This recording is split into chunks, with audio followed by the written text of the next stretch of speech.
Hello and welcome to episode number 73 of the Wise Guys podcast. I'm John Tortorelli with my co-host Brandon Capozziello, and today we'll be discussing Kyrie Irving, Cam Thomas's 44-point explosion, and last night's Nets come from behind victory. BC, it's a special time right now to be a Brooklyn Net fan. Then we're going to talk about LeBron James being 36 points away from Kareem's all-time record. Will he get it against Kareem's former team with a special shot? Fun thought. The dynasty debate we're going to save for when Justin comes back. He's not with us today, but he should be back for our Thursday episode. And Brandon, Thursday is the NBA trade deadline.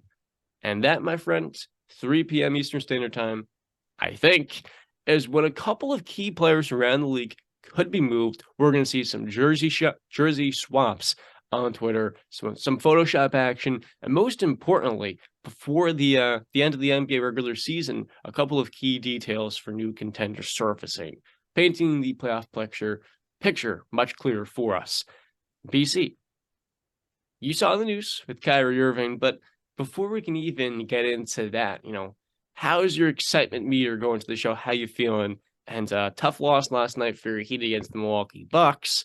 But other than that, what can be said? Yeah, not much. I'm excited to do the show. Excited to get into it. We're a week away from the Super Bowl. Whew, here we go. Well, let's get into some Kyrie Irving talk, man. This guy who's kind of the talk of the town right now, isn't he, huh? Yeah, so of course we couldn't go 2 months without some Kyrie Irving drama, could we? I mean, it's been No. a long time. So last night, the Nets come from behind 23-point comeback. Kyrie was out with some right calf soreness.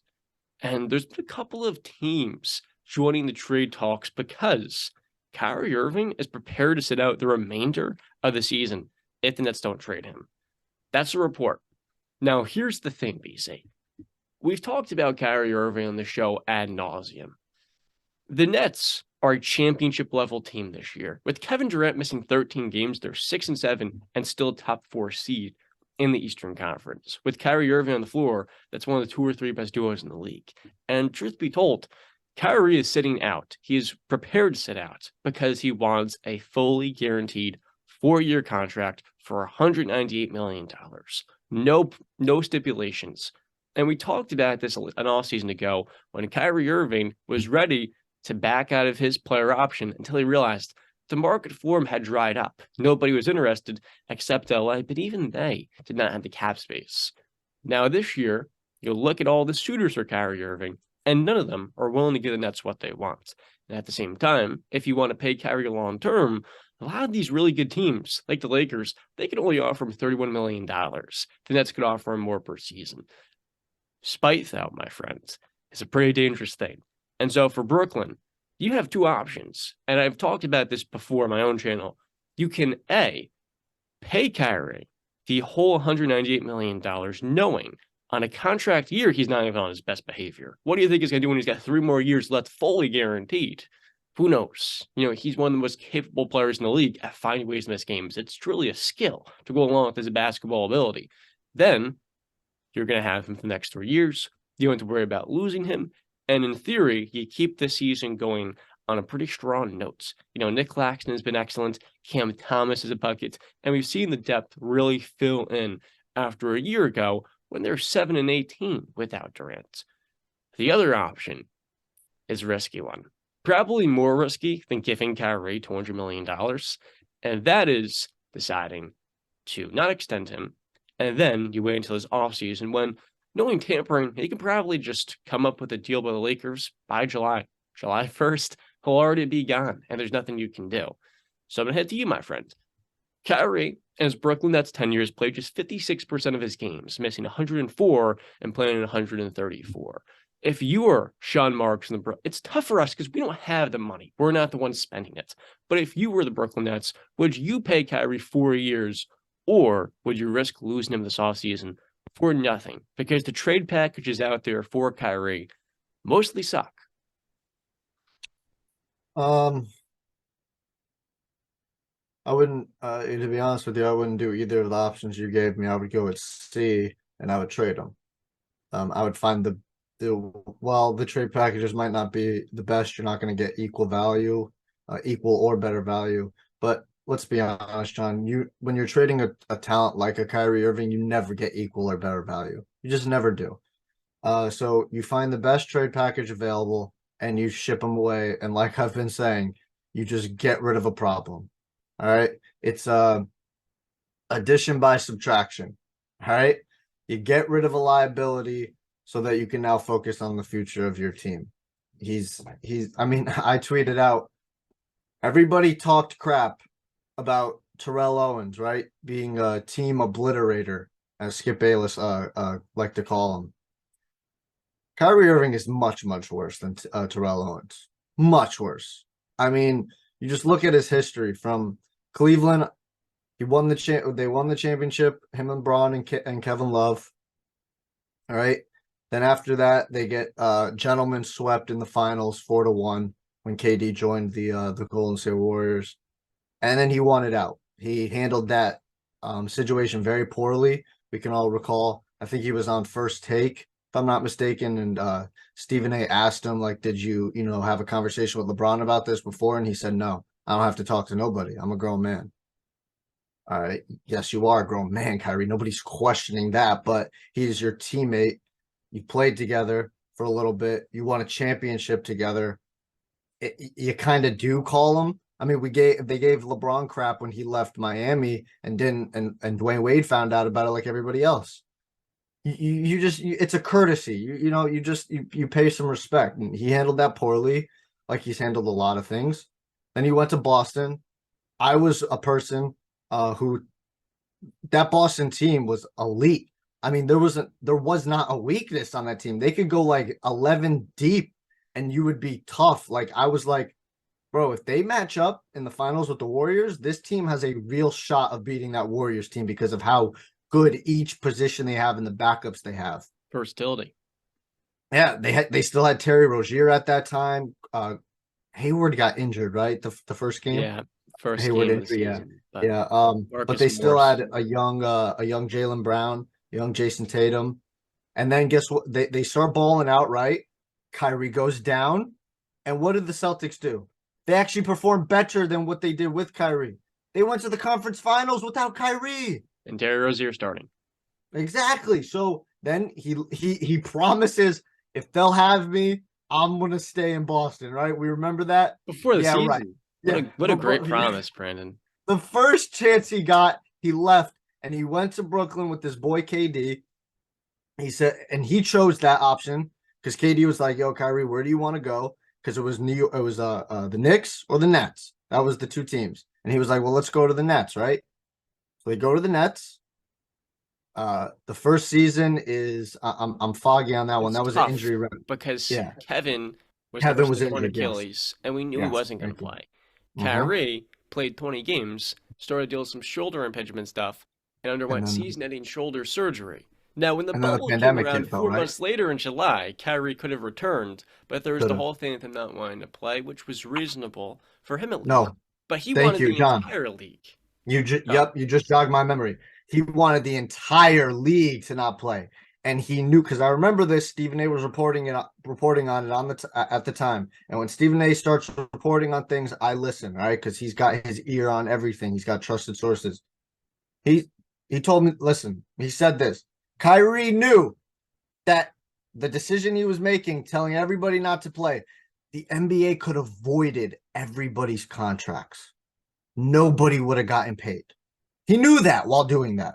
And I don't think he talked to Chris Paul before he made those comments, because Chris Paul was the head of the Players Association at the time. Didn't have a conversation with him. Another way of Kyrie basically being like, I don't have to talk to nobody. I can make my own decision, blah, blah, blah, being very selfish. Then we go into the next year, right? This is the one where they go up against the Bucks in the conference finals, right? James Harden goes semifinals, right? Because the Hawks were awaiting them after whooping Joel Embiid in the second round. So it was the second round.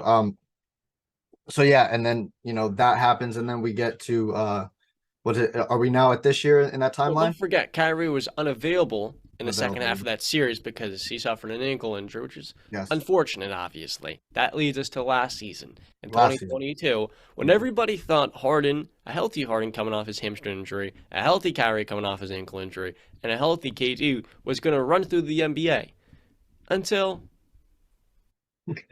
Until drama ensued again. James Harden basically said, "I'm sick of this crap. I'm sick of Kyrie's crap. I want him." because he couldn't play at all because you want to get the vaccine, that's okay. I'm not going to get Oh, anyone that for a yes, personal Kyrie decision. But and the Kyrie facts showed were you were unavailable, and that led to James Harden requesting a trade out of Brooklyn. The whole yes. reason they brought in Harden was because they didn't think they can count on Kyrie and availability to Mhm. then be a number two on a championship team. Yep. And then they made the trade for Ben. Ben didn't play that entire season. They went into the first round of the playoffs and they got swept by the Boston Celtics, who eventually went to the finals. A close sweep, but a sweep nonetheless. Eh, close, I guess. This um, season, then in then this season's episode of Cheech and Chong, yeah, Kyrie comes in and he plays a little bit. The Nets, though, do get off to a slow note, despite a nice comeback victory versus the Raptors early in November. Then Kyrie posts a film. He poorly apologizes. He then yep. misses a good amount of time, has to do a series of 6 steps to get back into the floor. He comes Hmm. back onto the floor. He plays really well. And the Yep. Nets with him are the second best team in basketball, one of the top three teams in the league. Hmm. Next thing you know, Kyrie is requesting a trade because the Nets are not fully guaranteeing the contract for a player who is, even in a contract year, not even available night in, night out. He has Hmm. 2.5 months of just no drama, Hmm. and then we come back to a point now. Kyrie wants a new deal. What is Kyrie's playoff resume after 2016? Because I know in that finals run, he was historically great in the last 4 games of that series. They don't win that without him. It was Hmm. one of the most heroic displays I've seen by number two. But Yeah. since that point, he has completely underperformed, dealt with injuries, and never been a good leader. He's never been John, what about before that too? Just eliminate 2016. What about even before that? Look at his entire career. the injury in 2015. And And then that before LeBron even got there, was, what were the Cavs, John? Year in and year out. How many first round picks did they have? How many number one picks did they have? they had two because of the Andrew Wiggins selection. Anthony Bennett too, right? Or no? Yes, to be fair to Kyrie, they actually got that pick by trading Mo Williams to the Clippers. And that was supposed to be just like a salary dump. The Clippers pick moved all the way up to number one in 2011. They get Kyrie. Then they had the fourth pick, who they used on Tristan Thompson, who I believe is now on ESPN. So they had about, what is it, top five picks in those years? Kyrie, Thompson, Dion Waiters, and then, of course, Anth- I almost forgot his name, Anthony Bennett and Andrew Wiggins. Yeah. And yeah, so I mean, just you look at his entire career, like you said, it's besides that 2016 season, what has Kyrie done? Has he shown he can lead a team? And this is why when you were getting so hyped about the Nets, you feel like you had this epiphany about the Nets a month ago or a couple months ago. And I was just like, dude, like everybody says about the Cowboys, right? I was kind of just sitting back and saying, bro, just give it time. Something's gonna happen.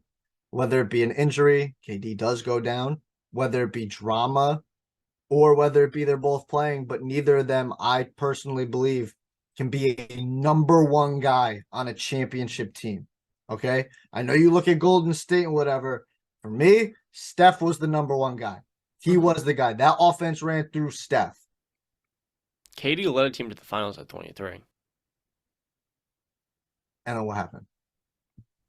He got stung by LeBron, but that's All neither right. here That's what nor I'm there. saying. That's what I'm saying, though. And Kevin let's not Durant, act like that team wasn't stacked either, John. let's not Yes, they act were like young. Kevin Durant's a better player now than he was then. KD is I one no. of the Okay. best two-way players in the game. And offensively, you don't Offensively, even he's need an better elite now. playmaker. Defensively, he's You not. just need to get the ball into KD's hands.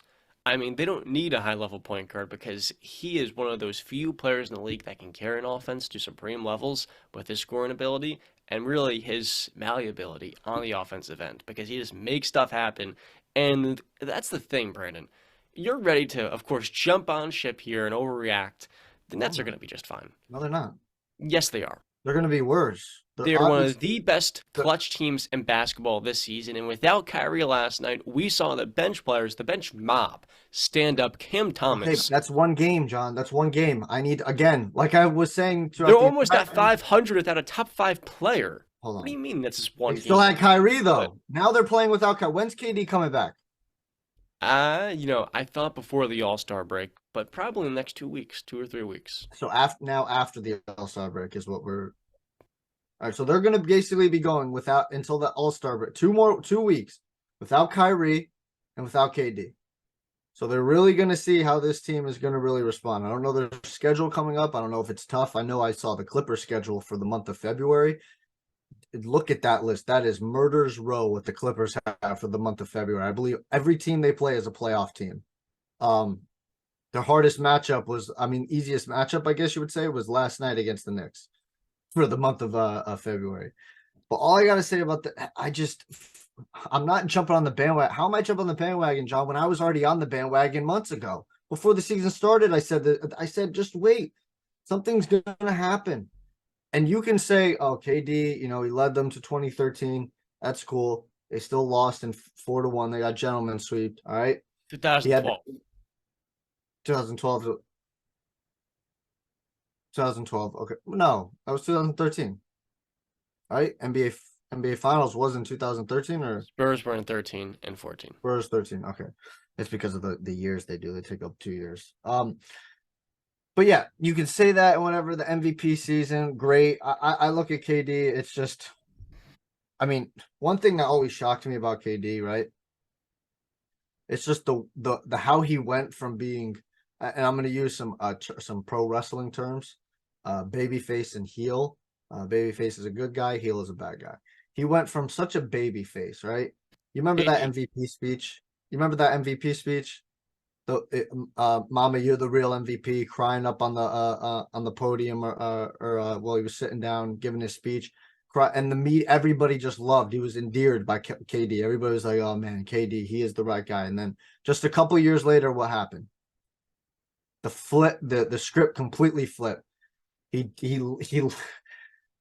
left OKC after losing a 3-1 lead to the Golden State Warriors in the Western Conference Finals and joins that very team that just beat him, a 73-9 team, goes there and becomes the villain of the NBA. That honestly just absolutely shocked me. Well, now we're seeing the comeback arc. I don't think so. Yeah, we are. maybe because the team now that he has, I can see what you're saying, is not as loaded as it was.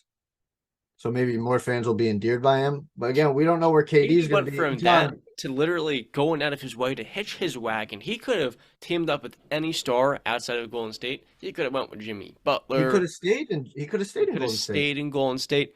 He decided to hitch his wagon to Kyrie, which is one of the most dangerous, yes. comrades. Why did he initially leave Golden State though, John? The reason is because he wanted to prove that he can win a championship without that team, without being Steph. He wanted that asterisk. A move. You know how every Chuck and Shaq say, "Oh, you might have been on the bus, but you're not the bus driver, right?" Steph was the bus driver. All right, that's why he left Golden State. He wanted to prove that he could win without them. And like you said, he joined up with one of the most dangerous people you can join up with, Kyrie Irving, who is, for my money, he's on the same level as AB, as one of the worst teammates out there. I was gonna say that because Kyrie is so freaking good. Just like so freaking good. Dude, he's box office, Sean. Like the guy, like Stephen A likes to say, and I hate when he says it so much, and he does, but he is box office. Like you pay to go see Kyrie Irving. He's one of the best entertainers in the world. And that's the cool thing about this. When he and KD play, they are so good. And they have been really good in spite of losing two of their stars at points, like last night, that for the Nets, all they need is to literally just pacify Kyrie. That's all you need to do. Pacify him. Because in the playoffs, Chris Middleton has not been healthy this year. You have no idea if that's a ticking time bomb in Milwaukee. Next year, he can be in Houston if they send him $120 million. So now the Bucks are almost out the picture. Because what they struggle with offensively is now literally like a gashing hole, just oozing with problems on the offensive side of the half court. The 76ers are really good now. But when Joel Embiid nicks up his knee and James Harden deals with these hamstring injuries in the postseason, the Nets can easily beat them. The Celtics are the last team. The Celtics are arguably the best team in the league at 37-16. They're tied for the best record. But if Robert Williams misses some time and Marcus Smart maybe deals with an injury, they are beatable. The Nets can beat all of these teams. The Celtics are the one we'll all admit it's a tough matchup, and I would favor Boston easily, but that doesn't mean the Nets with a healthy Kyrie can go into Boston in Game 7 and beat them and go to the finals, because that is in the cards for them if Kyrie is not a distraction.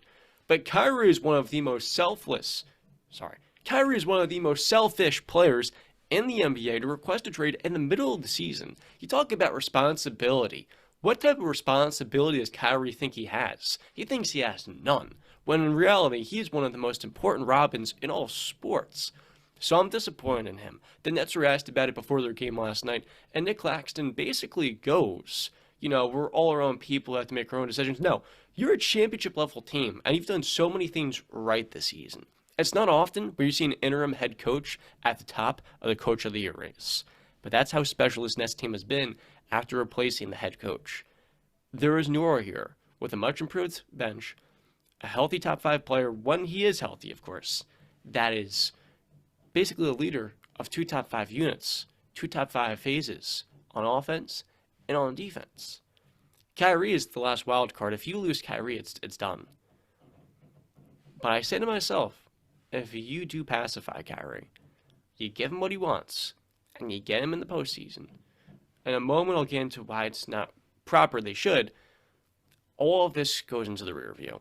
Now, Kyrie does not deserve the money. I know the owners are going to be giving that to themselves anyways, but Kyrie is one of the least deserving stars in the NBA because Kyrie is...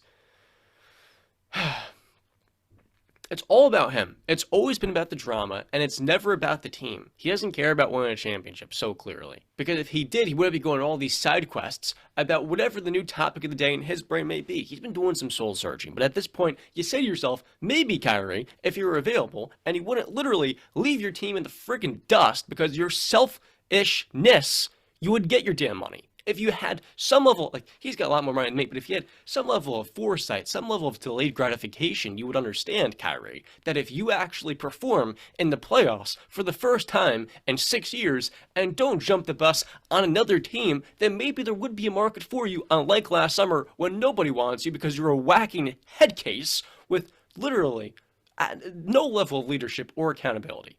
So it pisses me off so much that this moron is about to end the Nets season because of his own selfishness. It is despicable, it is disappointing, and for Kyrie Irving, it is disheartening for a player I once looked up to see how shitty of a leader he is. It just pisses me off to no end. And I'm sick and tired of the shit with Kyrie. I've had enough of it. I'm really pissed off because the Nets basically have to give this idiot $200 million when he has done everything to make it very clear that he doesn't deserve the money. I'm so sick and tired of it. If you just played games in the regular season and performed in the playoffs and the team went somewhere because of you, you would get your money. What have you given the Nets other than disappointment and drama? They're trying to win a championship. You nut job. I love Kyrie, but he's a walking head case. It pisses me off. I mean, for me personally, I agree with everything you just said, but yeah, for me, Kyrie's acting like, and I know Kyrie likes to consider himself like a martyr, I guess you would say. But for me, he just is acting like a spoiled little brat. He's acting very privileged right now. I mean, let's be honest, John. Like you said, we don't have the money Kyrie's got, right? We're what would you consider maybe middle class, lower middle class. If we acted like that in our day jobs, if we did what Kyrie did, right? To be fair to Kyrie, we can be fair. He's one of the best entertainers, so Yeah, but still, John, when you missed how much percent of his job? 60% plus? 44% in Brooklyn. How do you can't do that in the day-to-day job? I would be fired. I'd be fired if I took a. We're not lean ticket sales. Call my boss in the middle.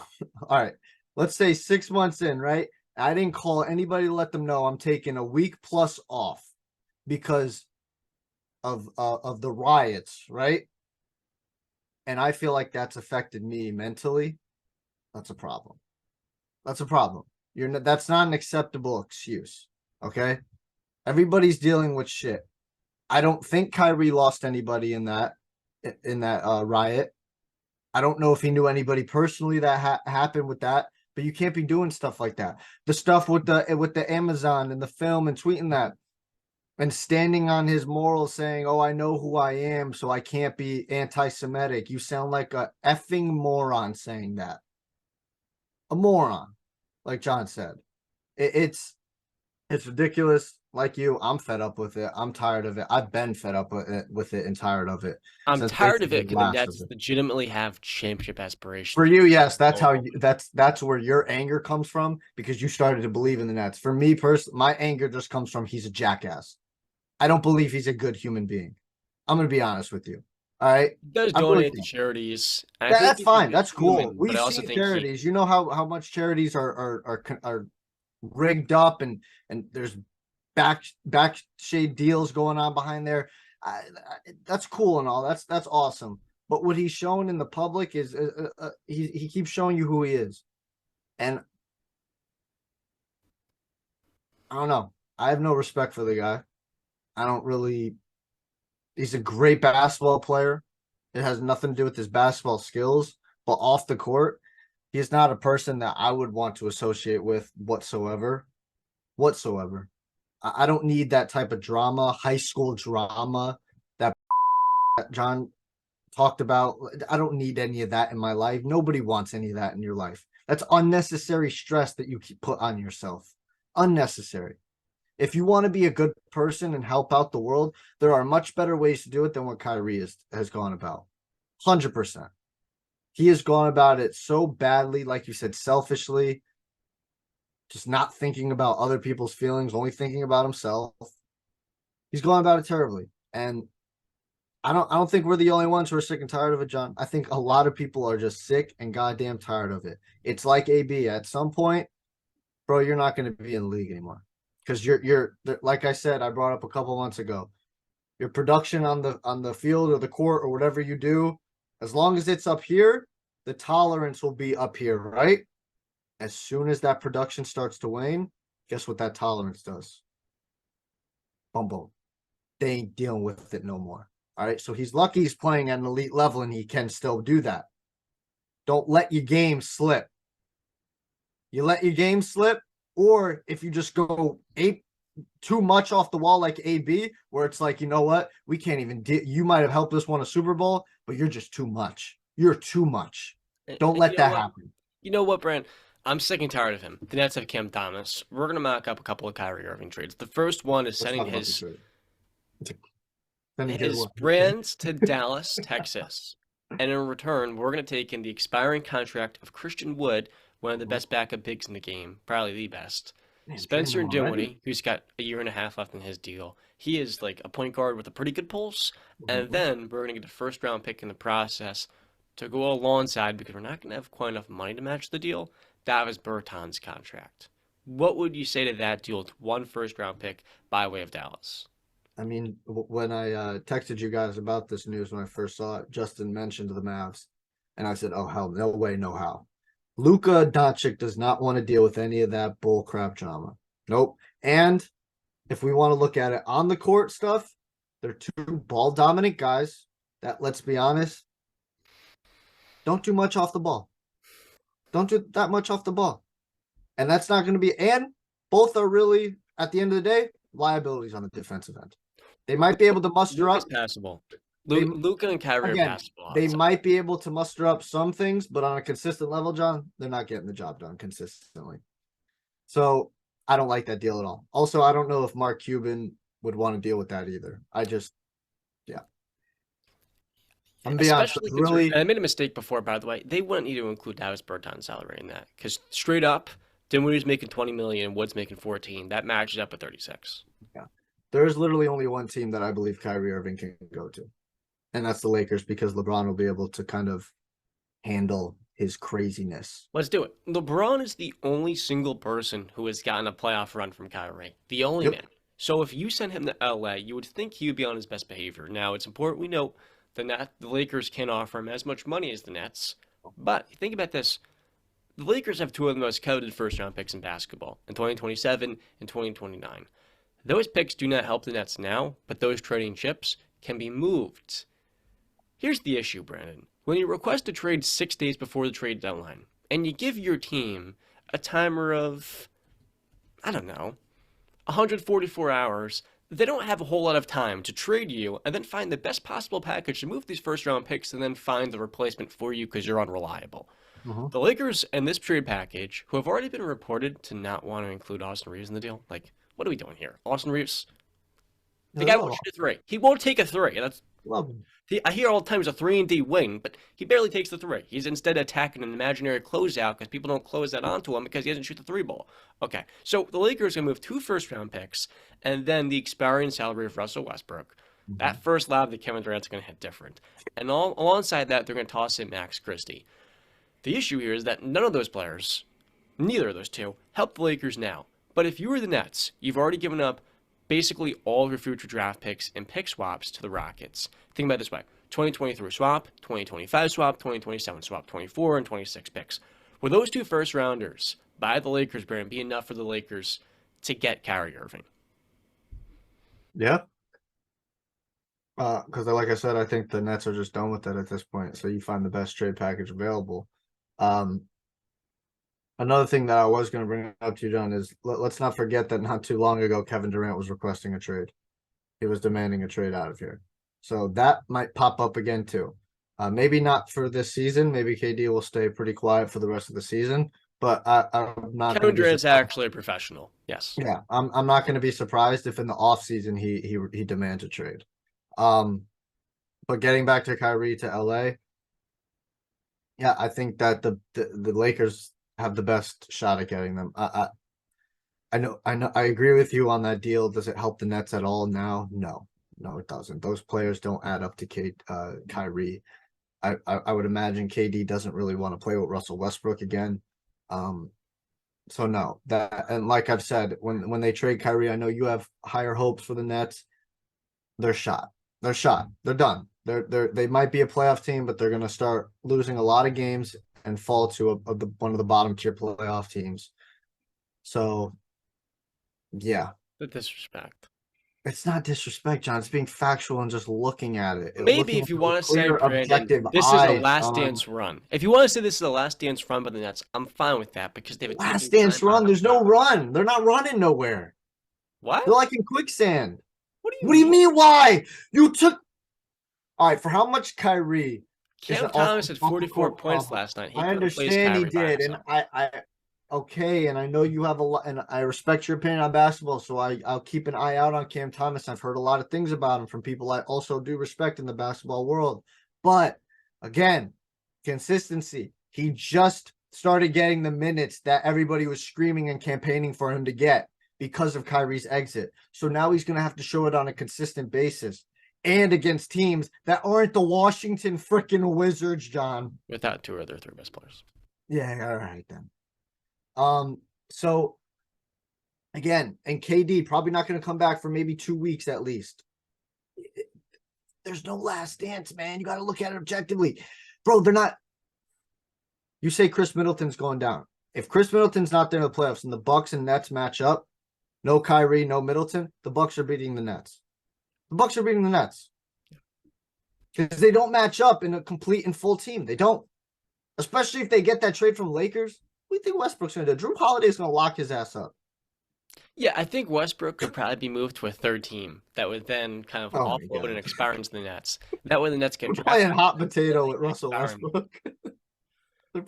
Maybe they could sign Chris Middleton to replace Kyrie this offseason if they move him. So here's another team, and this is the issue here. Before we start to wrap this thing up, every team that's inquiring for Kyrie is more interested about his ex-boyfriend and KD. And I say that because KD, if Kyrie gets traded, is a lot more likely to be moved. And so if I'm the Suns, I'm like, yeah, we're interested in Kyrie, but we're then going to miss out on Kevin because we're going to trade our assets left over on the worst star. So just for the sake of argument, we love that word around here. Love that saying. The Suns are going to move Jay Crowder, Chris Paul, and 2 second-round picks for one Kyrie Irving. It's an expiring salary. Does that deal make the most sense out of any of the shooters out there? I think with the addition of Chris Paul, yes, it makes it the most enticing deal out there. The 2 second-round picks, if I was the Nets, I would say no. You have to give me at least a first-round pick. I need a At first. least one. Yeah. So other than that, yes, that is the best deal out there. Again, we don't know how long Chris Paul is going to play for. We don't know if this is his last season. He still played well. He's He, been he can again. a Yeah, fine starting point guard. I like to bring up a saying. Shannon Sharp brings up when you get older in your age in this and you're playing sports. You can muster up those games where you look at them and you're like, oh, there's the old, Chris Paul, for example, but they don't come with the regularity that they used to. So that's what Chris Paul really is at this point. Like he can muster them up, but they're not going to be at the regularity that they used to be. I love Chris Paul. Top 5 point guard all time. Yep. I mean, that is the most enticing deal. Like I said, they would have to include a first round pick, but that is the most enticing deal. But again, like you said, I don't know if do the Suns really want to do that, man? Yeah, Chris They already Paul's got this. Holy shit. They already got this drama with DeAndre Ayton. They want to bring in Kyrie. Yeah, Chris Paul's last 3 games, 1 of 6 3-points, 6 of 15, and 0 of 7 last night from the field. So they beat the Pistons last night, right? And just double check. Yeah, they won handily. But Chris Paul's at the age where the 5th gear has been gone for a while, but now the 4th gear is starting to, it's starting to frazzle off a little bit. So he wouldn't actually make a difference, I think, in Brooklyn. Like he's a good player, but he's not much of a spot-up shooter, which is what he would need to be. And Kevin doesn't need a guard like Chris Paul to set him up. And the other thing, too, is, I mean, Chris Paul, you're going to get him for 1 year, and you're going to have to adjust the offense. He's not the quick-hitting safety valve Kyrie is, so it's a worse fit, even if he's a better playmaker and overall distributor. So, honestly, if I were the Nets, I would rather hold on to Kyrie and call his bluff. If Kyrie sits out for the rest of the season, what is his market going to be? It's probably going to make his market worse. And I think for him, quite clearly, like the league at some point had to take some discipline, I think. And that's going to lead to a whole different renegotiation of the CBA and potentially a lockout because of people like him that are so unprofessional when they sign a contract. I think for Irving, what's ultimately going to happen here is he's going to have his bluff called, he's going to come back in the regular season, and then he's going to have to actually play in a playoff game. And hopefully he'll play well. You'd hope that would be what happens from a pretty good all-star. Then the Nets are going to go to the conference finals. They're going to beat the Milwaukee Bucks, and they're going to move on to the NBA Finals. What are you laughing at? And when that happens, I'm going to tell you, Brandon, I told you so. These Brooklyn Nets are championship material. John, the Nets The reason why you can never underestimate the heart of a champion. And the Nets' best player is a 2-time Finals MVP. I don't care who you thought was the guy driving the bus. The facts are the facts. The facts are the fact that he had the most elite squad in NBA freaking history. Michael had Scottie Pippen. Stop it. Dennis Rodman, had Phil Jackson, Ron Harper, and Steve Kerr. Time the hell out. KD had 2 of the top 5 shooters in NBA history, one of which being the greatest shooter God ever created. They also had Draymond Green, who you are insanely high on, that you believe is one of the best playmakers, one of the best defenders in NBA history. Yes. Okay? That's the team they had. They had Steve Kerr, an elite head coach. They had a great supporting cast.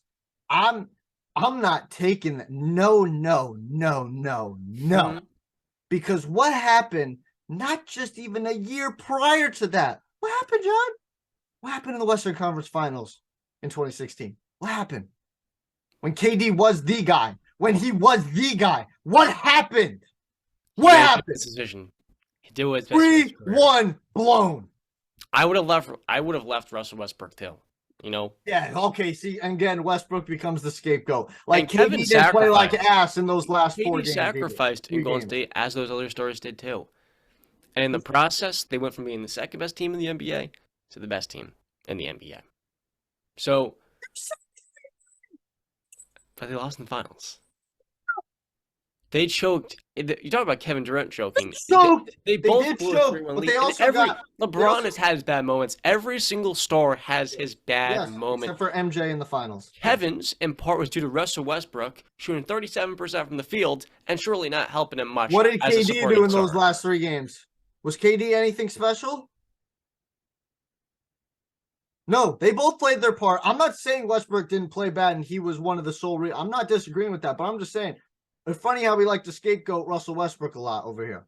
It is a little bit funny. Because every single star Russell Westbrook plays with always underperforms. He couldn't make the playoffs with LeBron James last year. And so, yeah, I think I Russell agree. Westbrook absolutely destroys playoff teams because when you have a guard that can't shoot or play off the ball, it's pretty hard to work them That's in the highest interesting because levels. they made it to the finals in 2012, like you said, and they were in the conference finals. They did have a 3-1 lead with that guy on that team, right?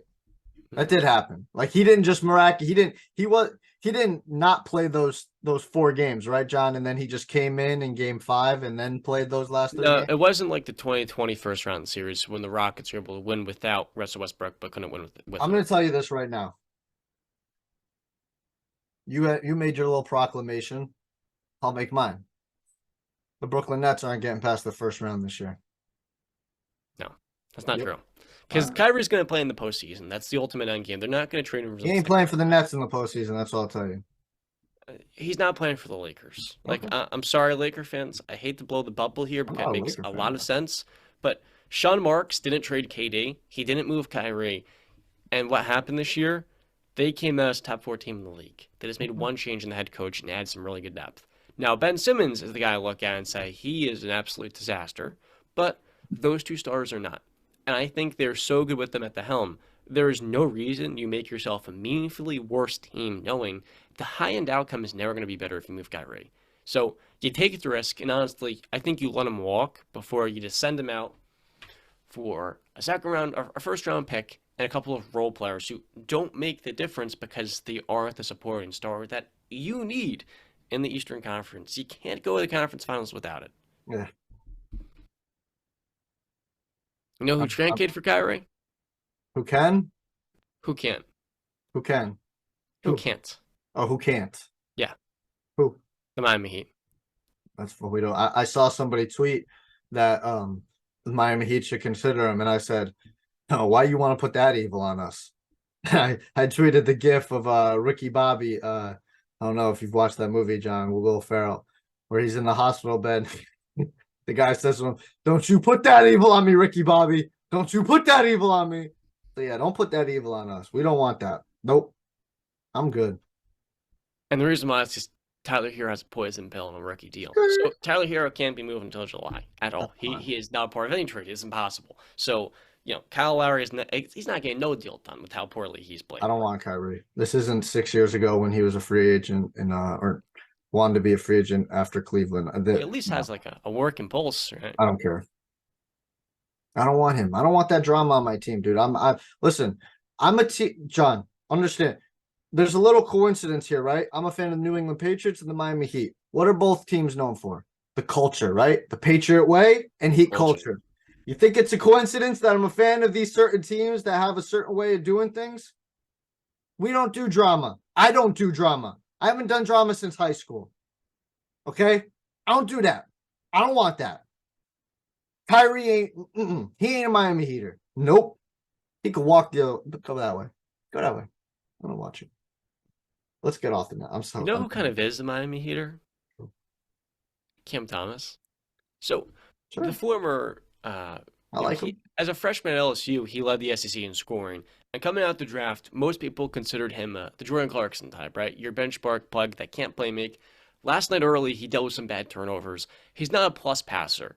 And defensively, he's a bit undersized at 6'4". There are some matchups where he switched on to Kuzma, and even if he tries, Kuzma is just going to overwhelm him as a guy that's 4 or 5 inches taller. But in the second half, the kid exploded. Only 4 3-pointers. But what really stood out to me, he's a thicker Clarkson, where he can get to his spots way easier off the dribble, and he's a pretty good finisher. He has a pretty good floater game and good touch around the rim. But he also, while his shot looks a little bit janky, can rain fire from downtown. So he can score from all 3 levels. And as a 21-year-old kid, he has fresh legs for days to go on a postseason run when he's needed. And in the games this year where he plays 20 minutes or more, he's averaging 18 points on about 50% shooting. I saw that stat. I wanted to ask you, how's his athleticism? How would you rate it? Relative to like a Clarkson, he's a good athlete. He's not a great athlete. When he's driving to the rim, he has good short area quickness, but he's not super explosive. Mhm. So on a Because when scale you of 1 to 5, a 3.5. because when you say 6'4" guard and you say undersized and he can get overwhelmed. But I my mind instantly goes to, and I'm wearing the hat. Dwayne Wade was 6'4", Hmm. and we know him was an elite defender in his prime. So I mean, you can learn it. We look at Chris Paul, 6 foot tall, but he a pit bull. You just get Hmm. into him. So you can learn to become a better defender. You just gotta want. And like I like how you said he's a little bit thicker than Jordan Clarkson because Dwayne Wade 6'4", but he carried a pack. You know, Hmm. he's a little thick boy. So no, I like him. I've been here, like I said, I've been hearing a lot about Cam Thomas from people I respect in the basketball world. I've heard you talk about him, so I got my eye on Cam Thomas. He's going to make a difference if he's needed. So, shifting gears now to a guy last night in LeBron James who got one step closer to maybe the most important record in NBA history. I mean, maybe NBA Finals trophies matters more. If that's the case, Bill Russell's the GOAT. So LeBron is closing in as he's just 36 points away from the all-time scoring record. Now, That's for the good. Lakers, they couldn't beat the Pelicans without Zion Williamson and Dyson Daniels. Disappointing. Just Disappointing. really bad rebounding effort on the glass for a team that does have Anthony Davis. And I've told Lakers fans all season long, we actually made a video and a lot of Lakers Nation showed out for it. Shout out to them. Um, the Lakers this year have had a lot of really close games against really good teams, and that was without AD. But when AD comes back into the fold and you have an elite duo, as so many people say, you have to take care of business against teams that are meaningfully injured, not 100%. And especially if you're going to be at home too. Like, there is no excuse for losing a game to Brandon Ingram coming off a foot injury when you have LeBron, Anthony Davis, and this young core I hear about all the time. By the way, this game was actually at the Smoothie King Arena, Yeah. not, my apologies, the Crypto.com Arena. When you have all of these young players I hear about, Lonnie Walker, who's working his way back, Austin Reeves, Rui Hachimura, and Thomas Bryant, I want to actually see the wins at some point if you're a real team. You can have all these close games, but if you're getting out rebounded, you're losing around the margins, and you already have a clear deficiency in 3-point shooting and playmaking, you're not a real playoff team. Mhm. We can talk about the theory of the Lakers with AD establishing the tone on the defensive end, but these are the games that you're going to look back on, Brandon, and say, man, if the Lakers could have won this, if they could have won that, they wouldn't have been the eighth seed. They wouldn't have been in the playing tournament, and they would have actually had a real chance to come out the first rounds. With that out the way, LeBron is on the verge, I think, by their next game against the Thunder to break an all-time record. Now, the Thunder this year have a top 10 defense, so I don't think he averages or he scores 36 points in that performance.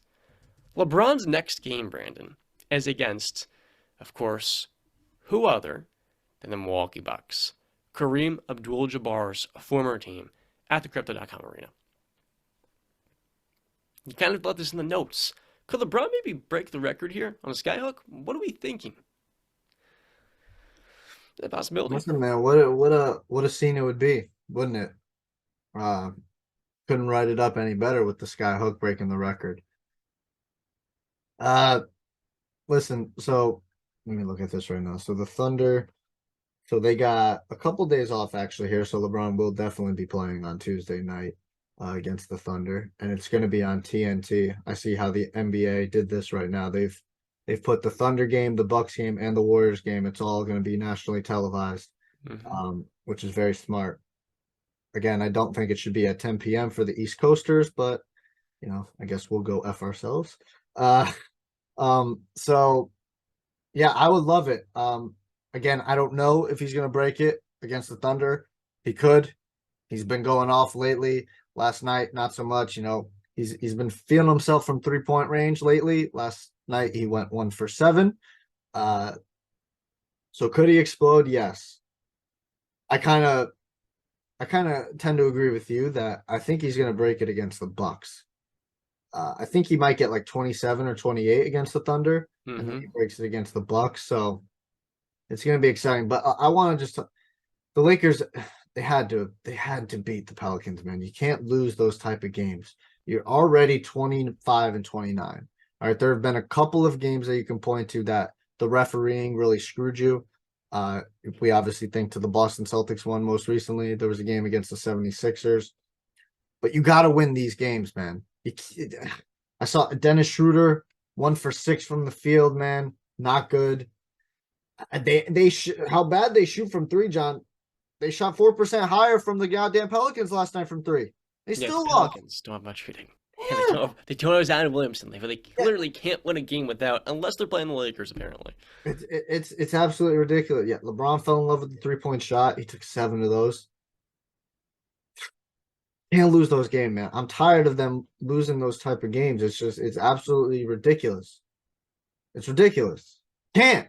God, come on, man. Everybody's rooting for the Lakers to freaking start getting their crap together. You got to win these games, man. Like John said, I know he didn't say it in these words, but I will. You got to beat the inferior teams. You have to. Especially with no Zion, you got to beat the inferior team. Got to. There were too many of those games last year where the Lakers didn't close out. Too many.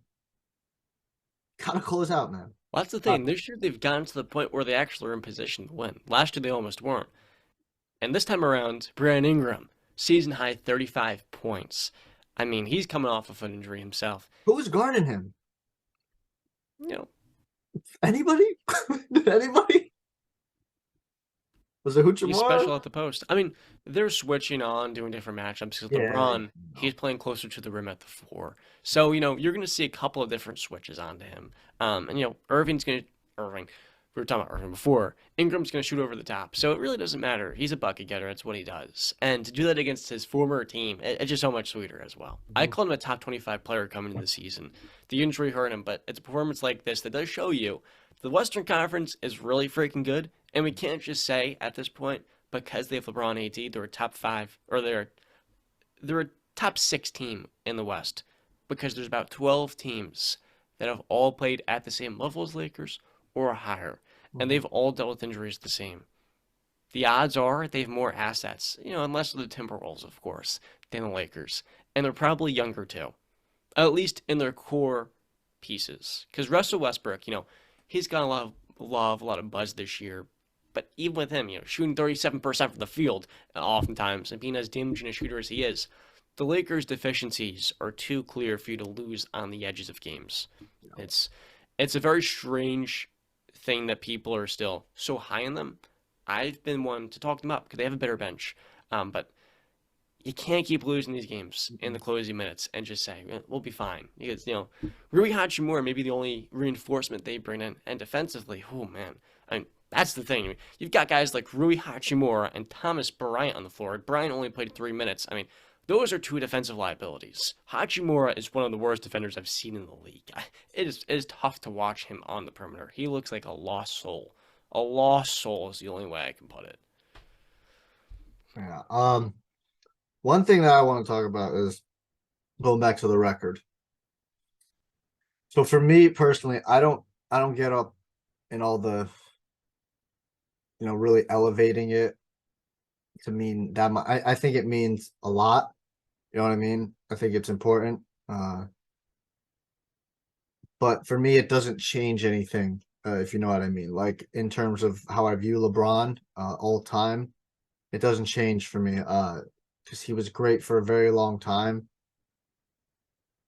I just, for me, longevity awards, in my opinion, I will never bring those up when talking about, ranking these guys all time, or if we have a debate about LeBron Jordan, LeBron Kareem, or Magic, or even in the football field, Montana Brady, Peyton and Brady, whatever the case may be. I don't bring up longevity stats like passing yards, passing touchdowns, points scored in the NBA, rebounds or whatever. I don't that's cool enough.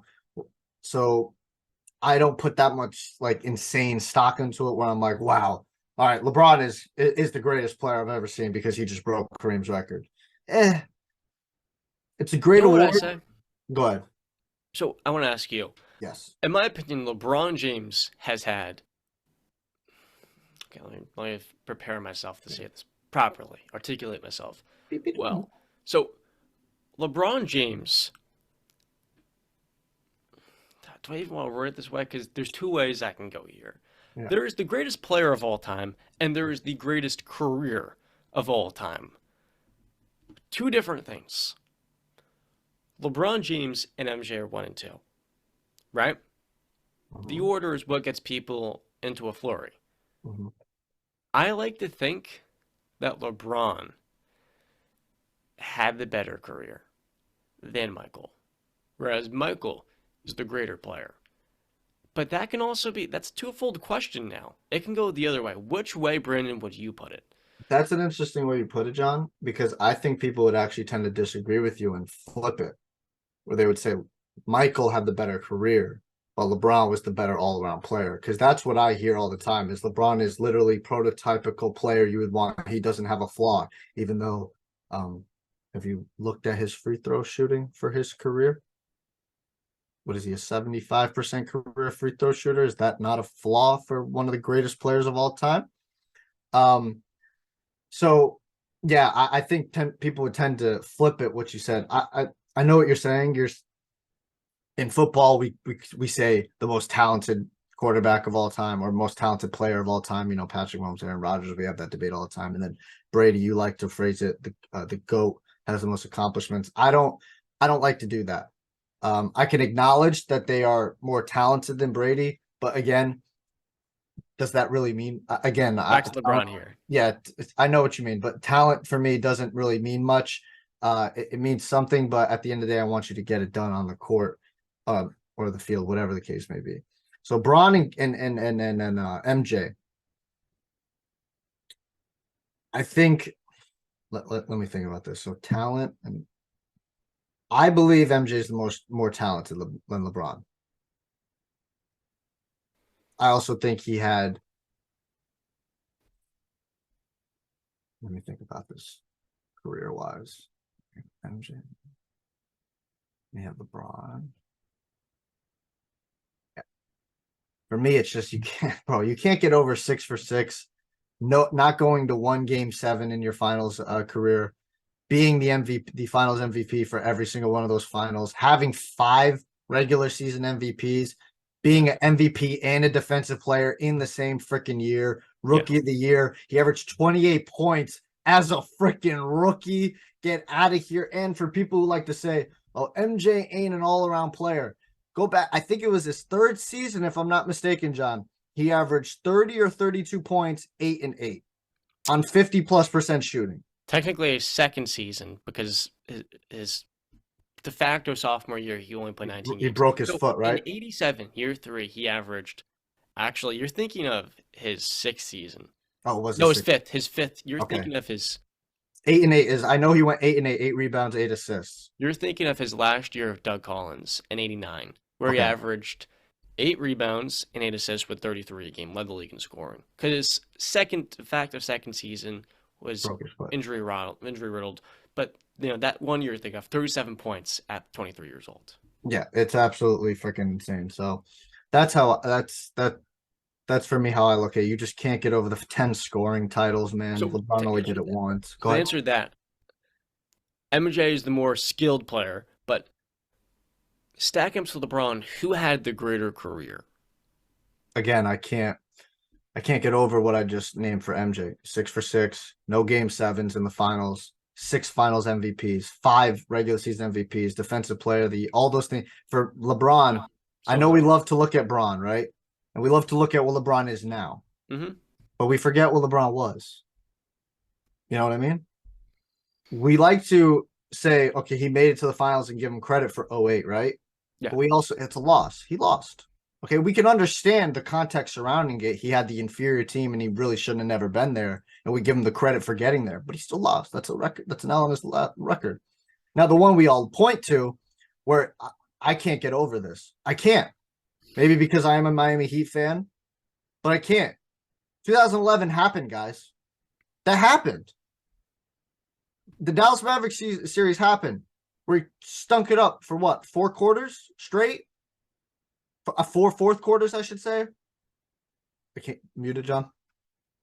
It was a bad moment, but Michael in 95 came back and lost to Shaq. No, John, come 6 on. games No, to that's the not the finals. same, man. He took a season and a half off and he played how many games that season getting That's in? what No, matters. no, no, no, no, no, no. You Oh, can't yes, do yes, that, yes. man. You No, you can't do can. You that. can. Because No, you here's the thing. can't You do talk about that. Michael getting an MVP and Defensive Player of the Year in the same season. LeBron should have done that in 2013, but But he Marcus Gasol got Defensive didn't. Player of the But he Year. But he didn't. was the best defender in basketball as peak of powers. He was one of the best Okay. playmakers and one of the best scorers. When you look Yes. at the longevity stats, they do matter because Well, right. LeBron has 18 All-NBA seasons. He has been the marquee star for over two decades, year That's 20 great. now. But we Michael act like retired. 2011 didn't happen. Michael retired and only has 11 All-NBA seasons. At 30, what was it? Michael at age 35, age 36. Let me pull this up in his when he came back in Washington in 2003. Oh, come on. But that's He the was thing, my friends. 39. In his age 38 season, my apologies, because he retired at 34. No, you're not Yes, bringing up Washington. Michael retired for 3 seasons, I'm came not back hearing at you. 38, and because of injury, the Wizards Nobody's didn't even listening make the to you. playoffs. Nobody's 37 listening win to you. team. His production fell off a cliff. Nobody's LeBron listening at to the you same about age Washington. is John, a top 5 John, player in the world. John, you're a smart man. But that Smart man. happened. That was a part of his legacy. That was his ending to his No, career. John. No, it's not. John, Yes, it is. you're a smart man. You know basketball. Okay? You know nobody brings up the Washington years because we know that is not what MJ was. All right, that But was that's a part of the. You're saying who had the better career. You're looking at all 15 seasons Michael played. No, he did it LeBron as a has had a favor better. coming out. We knew nothing was going to happen to it. Nope, that's not fair. You can't because- look at those years. That's bullshit, John. No, here's the thing. If LeBron has played in 35% more, think about this. 13 seasons, if we're going to take out the 2 Washington years, to 20 years. 13 years of MJ to 20 years of LeBron. Longevity does matter. And I do think over time it gets easier to play for a longer period because of all the advancements we have made since 98 and 2003. Yeah, MJ but the was freaking facts drinking are till 12 o'clock in the LeBron morning, has been to smoking 10 NBA finals with teams. And what's his record? What's a- his record? Does winning matter anymore, John? Does winning matter? What's Michael his only record? made it 6 times. What's It his doesn't record? matter if you lose What's in the his conference record? finals. John, But it also what's his record? What's his record in the finals? 4-6. That's shit. That. But Come that's the on. thing. And you If say he only made it to Bill six? Russell was 11 What? and 1 in the finals. And people said when Michael got his 6th ring, he was the GOAT with half as many championships. Because Bill it's Russell not just was about 11 and 12. championships. We know that it's not. So just if it's not all championships. about championships, the longevity, peak performance, and It's MJ. No. Not longevity, goes peak to LeBron. performance is MJ. What are Longevity you goes to talking about? LeBron, and peak performance goes to LeBron as No, well. it doesn't. Michael did not have a case to being the best playmaker in the world. LeBron did. At the same time, he had a case to being the best. He showed he could do it. He showed did. he could do it. He did. LeBron did. No, Time MJ and did. timeout. 32 A&A. That happened for a full season. He showed if he wanted to be a playmaker, he could still go drop 32 and give you And 8. guess what happened On that year? In the 50% Eastern plus Conference shooting. Finals, he was knocked out in the conference finals. LeBron, does he Because he lose didn't the have conference Pippen. finals? He does not. He does Did not. Pippen now you're talking about the Pippen migraine game, right? I don't know. Against Yes, the you are. I think that's what you're 89? talking about. John, do you What? realize Michael Jordan, before he had a legit all-star to play with, and Pippen, once he got Pippen after that migraine series, he never lost another finals. He made it to finals every single year after that. Think That's about the weird thing. People talk about Michael never losing a game 7. He never got to a game 7 in the Never final. got to a game 7 in the final. Yeah, and guess what? How many years in the Eastern Conference Finals he never get to a game 7 because the Pistons were giving him that whooping. So what I'm pointing at Before here, he had, but when he was a solo deal. So what? Okay, see, this is what I love. What people love to do, right? You bring up MJ's early years and his faults, which I agree with, John. He had his faults in his early years. All right, not everybody is Tom Brady. Not everybody is Patrick Mahomes, where you come out instantly and you start winning. All right, not everybody's like that.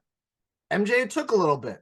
All right, but I think we can all objectively look at LeBron and MJ in the early years before they broke through, that they were still insanely great players. Okay? If I'm not mistaken, Larry Bird literally is quoted saying that was God disguised as Michael Jordan. All right? In a playoff series. But when MJ did get his crew, and let's not act like LeBron didn't get his crew, because before he got his crew, he didn't win nothing either. He might have got to the finals, but what did I say? He lost. All right? That's still on his record. Because you want to bring up the Detroit Pistons stuff, then it's fair to bring up the San Antonio Spurs finals, is it not? It's fair. Yeah. Okay? So, when MJ got his crew, what happened? 6 for 6. Developed. Never lost, did he? When LeBron got his crew, how many times did he lose? LeBron didn't retire for 2 years. Whatever the reason may have been, that's not the point. LeBron didn't take a literal hiatus. He continued to play every single season and every single night, while being the best player in the world for all of those seasons. Oh, wait, really? You want to talk about how many times has LeBron played 82 games? August, out of 20 years. I think it's once, if not zero. You know how many times MJ did it? Well, when you're going to the finals every single year like MJ, it's a little bit tougher, wouldn't you say? 6 for 6. Bro, you're acting like 6 is not a very high number, John. What's like more impressive, 10 finals appearances or 6 finals appearances? Which one would I rather have? What's more impressive there? 10 versus 6. Yeah, but come on, man. You can't leave out the context in that. Because, okay, you could say finals appearances, but what's my record in those? Can I have my record? If MJ didn't retire, he was losing the Hakeem in the finals. No, he wasn't. Yeah, he was. No, they weren't. We never got to see because he retired. We were going to go 8 for 8. That's not. That's something that we can debate till we're blue in the face, right? And we'll never know the answer to that. We can differ on that, and we don't have to waste our time on that because we never know what will happen, right? But I love how you don't want to bring up, you don't want to talk about 2011, right? Which is the biggest choke job in NBA history in the finals. Yes, choke job for the greatest of all time. You can't have that on your resume, man. You can't. So to come back to and why? Wait, John, no. Because here's another thing. You talk about longevity, right? Oh, I got your ass on. You talk about longevity, 20 years, right? How come 20 years? How come he has never been able to become a consistent free throw shooter? Why?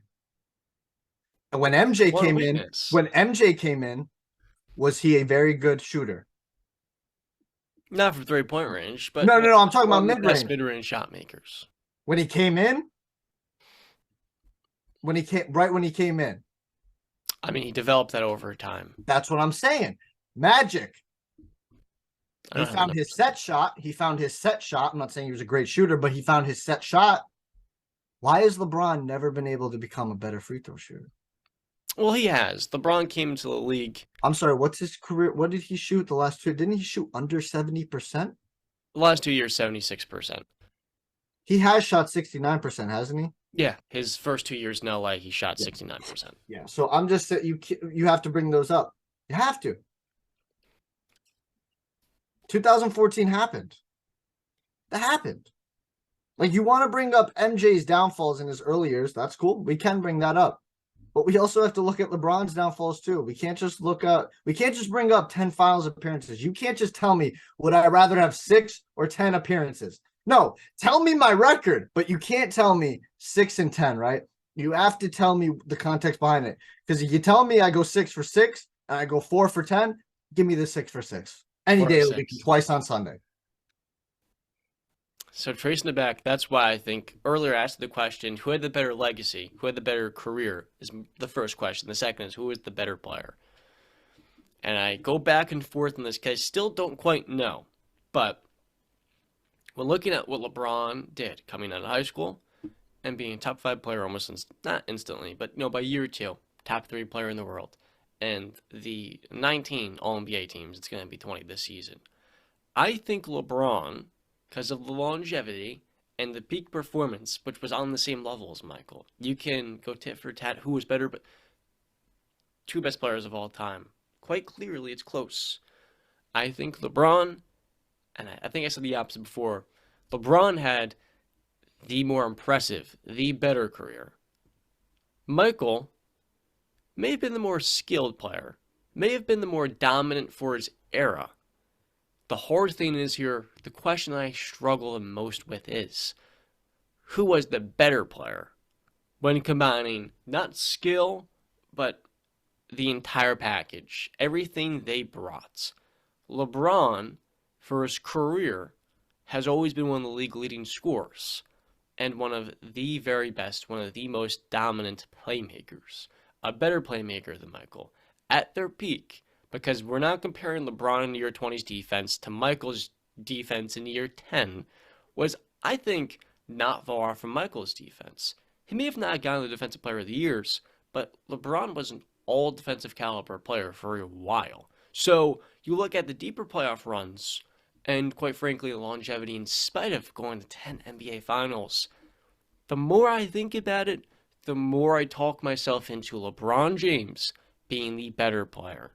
But that's just my opinion. Let us See, know in the comments down below. yeah, and I disagree.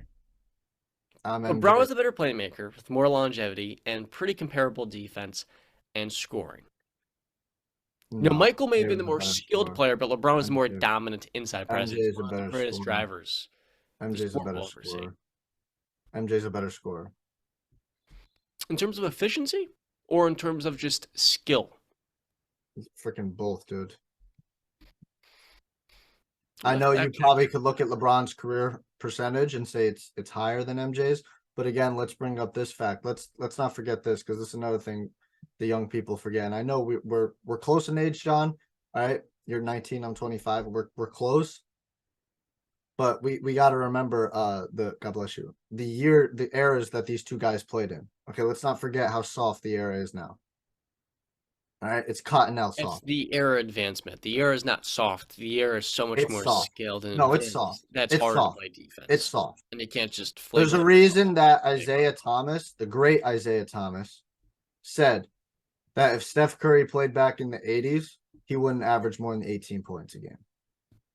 And it's because they would be That's untrue, you said? There's a 3-point line in 1980. Okay, let me break it down to you the way that he did.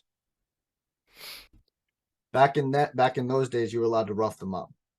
Yeah, you're allowed to foul You're people. allowed to elbow. You're You're allowed to catch them. If you go into the paint, guess what? You're gonna feel them. What did Steph Curry deal with for the first 5 years of his career, John? Injuries.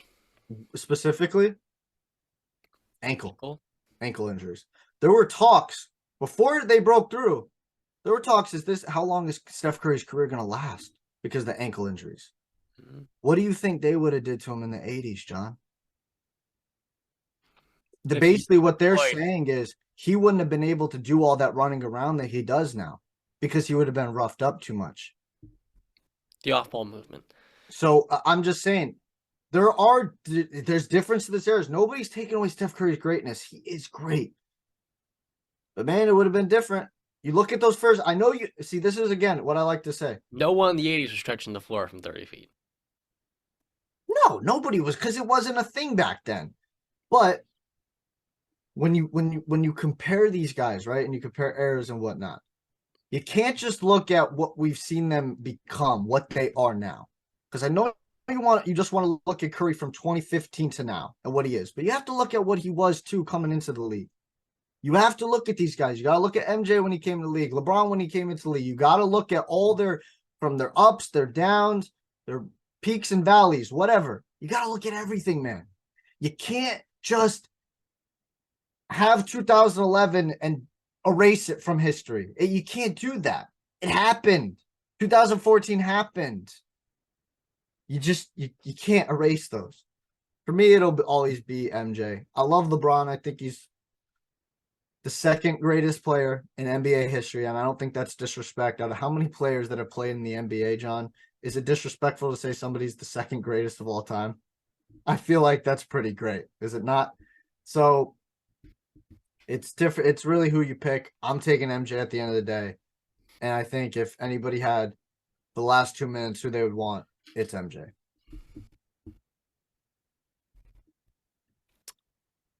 Michael and LeBron had the same PER. That's nice. LeBron 1 point short. Let me repeat that. LeBron 1 point short, though. A lot of things he's short in with MJ. 10-1. And that's player efficiency rating, which is like an all-in-one metric. The league average is 15. Both those two players' average is 28, which is almost double the league average. All-time great shit. Yeah. Now I want to take a couple minutes to talk about the NBA trade deadline because the next time we see each other, it's going to be going down. Like we may be recording, Woo! and for all we know, Kyrie God, is Irving it is going to be being going down in the DMs, as the kids say? okay. Okay, Well, my it could bad, be. my bad, my bad. Adrian Wojnarowski. I want to see the time. I believe it's 3 p.m. John, are you a Woj guy or a Shams guy? I'm a Woj guy, but I respect the hell out of Yeah, Shams. I respect both. I'm a Oh my Woj god. guy too.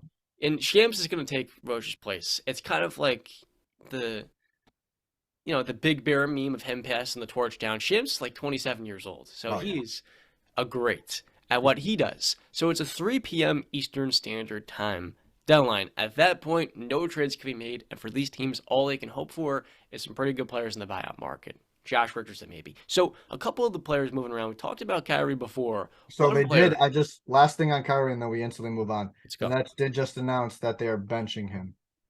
Wow. Anything else? Who was that report from? Was it from one of the two guys? Oh God, I'd have to find it. But here's another one. Per Dan Wyoki Sports, there's pessimism that the Lakers will trade for Kyrie Irving because of Kyrie's contract demands. Irving is seeking a 4-year maximum contract, with the Lakers preferring 2-year deal, aligning with 2 years remaining on James's deal. Let me go to Woj. If only this guy was reliable enough to get the 200 million. But yeah, let's move on to other players. We've talked enough about Kyrie. So one player we didn't discuss last time we were talking about trades, Brandon, was Bojan Bogdanovic. Well, young. He is a 34-year-old having a career season on a 14-win Pistons team. Detroit's gotten some pretty good play recently as Saddiq Bey. Their other shooter, they only have like 3 of them on the roster. Technically 4 because Kevin Knox played well. Okay. Saddiq Bey has played well, but Bojan, after getting a 2-year extension following this year, is a player that you're going to get on a deal for next year for $20 million. And he is a really good offensive player. I mean, you put him in Memphis off of Desmond Bane or Milwaukee alongside Chris Middleton, maybe as an insurance policy if Middleton walks. Bojan Bogdanovic is one of the most underrated players in the NBA. And one team I had for him was the Milwaukee Bucks. They were linked to him in this last offseason, but they didn't make the move. Bojan is fine defensively, and he won't be attacked at sheer will like a guy like Grayson Allen, because I think everybody wants to go out Grayson. So look at the Bucks payroll. John, And some didn't they basically make the trade for Boyan, but then something at the last minute? That was his fake cousin Bogdan, Okay, the other which was the other one. turned Okay, down because my of bad. tampering. It Yeah, wasn't the official. I guess it wasn't past the tampering period, the legal tampering yeah. period. So looking at the Bucks payroll, they can move Bobby Portis, who's got 10 million in salary. But Bucks fans love him. The front office loves him. And he's one of the more underappreciated backup centers, backup bigs in the game. So we're gonna keep Bobby Portis on the roster. I And think what you we're get gonna rid of do Brook is we're Lopez. gonna move Grayson Allen's $8 million. Joe Ingles, who they recently acquired, he's really useful as a playmaker. And then George Hill, so that's 4 million of Hill, 6.5 of Ingles, that's 10, and then Allen, that's gonna get us around 19 million. Boyan Bogdanovic hovers a little bit over that. Boyan Bogdanovic to the Milwaukee Bucks for George Hill, not Bobby Portis, though he could be, Joe Ingles, and Grayson Allen. The Bucks are gonna throw in there a first round pick. Do you think for Milwaukee that Boyan would be everything they need to surpass the Celtics in that Eastern hierarchy? Ooh, I think that all depends on Chris Middleton's health. But getting Boyan is a massive upgrade, especially if you can get away with trading those 3 guys in the first round for him. I would do that in a heartbeat.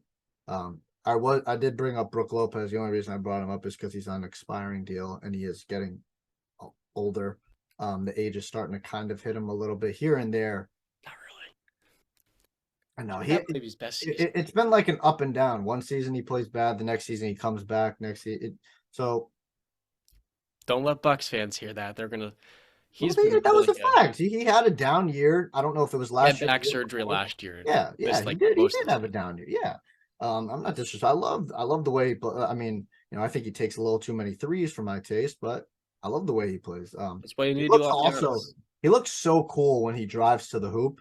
and he takes those long freaking 2 steps, and then he's like just it's just weird how he kind of moves like a gazelle.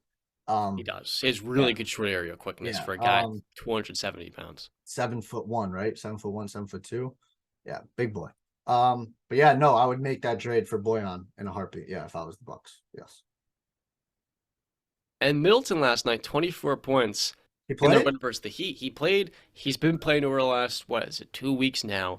I think for the Bucks, Bojan Bogdanovic would be chef's kiss. Any team that can get Bojan offensively is going to get a meaningfully big difference maker because he's one of the 10 best shooters in the league that's getting to the rim a little bit, but he's also getting to the foul line more this year. He can do enough in the offensive, in the flow of the offense off the dribble and as a movement shooter.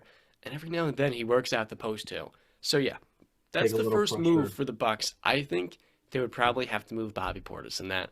And I know they're not going to want to. Hence, this is probably not going to happen. Yeah. Although the Pistons may not want Bobby Portis, they maybe just want a couple second round picks, which the Bucks have already moved a lot of. Keep in mind, they've got all their picks going. They've got 3 of them going to the Pelicans, or 2 for the Drew Holiday trade. And so they're already limited on assets, and they're not a team that's going to go all in luxury tax like the Clippers, the Warriors, or the Nets. So the next trade is interesting because the Pacers, they have Tyrese Halliburton, who this year has established himself as one of the 10 best point guards in the sport, but they have nothing on the wings. Literally nobody with a pulse above 6'6". So we're going to add John Collins to the Indiana Pacers. Collins this year shot a career low from 3-point range after a pretty gruesome finger injury last year, just has not refound his shooting touch, and his role in the Hawks offense has taken a pretty huge step back for a guy making $23 million this season. Now, the Hawks are a team trying to win now, and they're not going to move Collins for nothing Mhm. because he is a starting caliber forward that a couple of years ago is averaging near 20 and 10. So, for his $23 million, we're going to send over Buddy Hield, one of the league's 5 best shooters, who makes an immediate difference for a team with almost no shooting, outside of Bogdan, Boyan's long lost cousin. So we're going to send Buddy Hield to the Hawks for John Collins. And in the process, the Pacers are going to attach, let's say, 2 second-round picks. What do you think of that deal, BC? You get an elite shooter off of Bogdan, and then for the Pacers, you get yourself a big that can run a ton of Yeah. pick and roll. And off of Miles Turner, that Collins Turner front court would hit different. Yeah, but for the Hawks, yeah, what's that starting lineup looking like? Trey Young, DeJounte. AJ Griffin, rookie small forward. He's only Yeah, six but foot then five. where's Buddy Hield and He's coming Bogdan? off the bench with Bogdan. He's the Kevin Herter replacement who's smaller. That's a lot of people that are okay on the defensive end or just complete liabilities like Trey Young. Doesn't move me. Really doesn't. I think Buddy Hield's services could be used somewhere else much better. The Hawks are one of the 3 worst shooting teams in the league this year. And that includes Trey. He can't make a 3 ball. I don't know why Well, with I him. It's mean, yeah, horrible they to can. play. Well, yeah, they can use it in terms of shooting. I just think he can be used elsewhere where they actually have a shot at winning. He Is can what I make a mean more to say. important difference. Yes, yes. Okay, fair enough. I think for the Pacers, getting a pick and roll heavy small power forward that can play off of Turner, who's going to protect the rim, would be the perfect thing for Collins' camp. And Collins, in a pinch, can close games depending on the lineup for the opposing team. That's a trade I'll look out for, but if I'm going to be honest, I don't think Kyrie gets moved, and I also don't think John Collins does either, because the return for Collins is not going to supersede the, I guess it would be the potential he has if he does refine the shooting. And when he's making shots and he's maybe a little bit more involved in the offense, it's been a career low usage for him. He is a really good player that I think is pretty underrated. John Collins is pretty freaking good. It's just been a rough year for him. The other move is a player that I also think is pretty useful, but in Philadelphia, Matisse Thybulle's minutes, Brandon, after making an all defensive team not too long ago, they have, been cut down pretty sizably in the last 3 games. I mean, the most minutes he's played is 10. And there was one team in the Western Conference, Brandon, that you thought was kind of a little bit fraudulent because defensively they don't really have much substance, especially a point of attack defender that you can rely on. So I thought to myself, what would a Matisse Thybulle trade look like for the Philadelphia 76ers? if they can get, I don't even know if I want to say it because they have PJ Tucker to be their backup center, and Rashawn Holmes has really fallen off this season, so we're not going to use Holmes. If the 76ers, with Matisse Thybulle going to restricted free agency, can get a couple of second-round picks, just you move off the salary, would they move Matisse to the Kings where he would make a meaningful difference in the Western Conference? I don't like that. So I'll counter and throw one back at The you. Kings already threw a first-round pick at the Hawks for Kevin Huerter in 2024. I'm going to throw one back at you, though, where Thybulle can go. Where Thybulle can go, and he makes a big difference. Oh, Because he's not going to be asked to obviously be anything offensively in this place that I'm about to name. Because they've got their guy. He's ball dominant. The offense runs through him. I think him to the Dallas Mavericks makes a lot of sense. this is a twofold question, though. Matisse would be great for Jason Kidd, who loves reliable wing defenders. And I think Dorian Finney-Smith, who is their best wing defender, would be better served as the second best wing defender. Now, here's the thing. Playing off of Luka, you really need to be able to shoot the ball. Well, that's what I'm saying. I don't think he's going to be at he would be the guy on the court that would be basically your offensive. You don't need to worry about offense. You are Andre Robinson. You are 100%. Tony Allen. You're Right. that guy. Okay. Right. And that's why I say Dallas, because the offense runs through Luka. It's Luka. Yeah. So he doesn't have to worry about anything offensively, and he can focus all his time and energy on defense. And now I can guard the best point guard, shooting guard, or small forward if my height, helps me in that situation. That's where I just go and I say that is a perfect. You named Finney Smith. He's a good 3-and-D guy. They got Christian Wood coming off the bench. I love that. That'd be good. I love It would that be really good. trade. Yeah.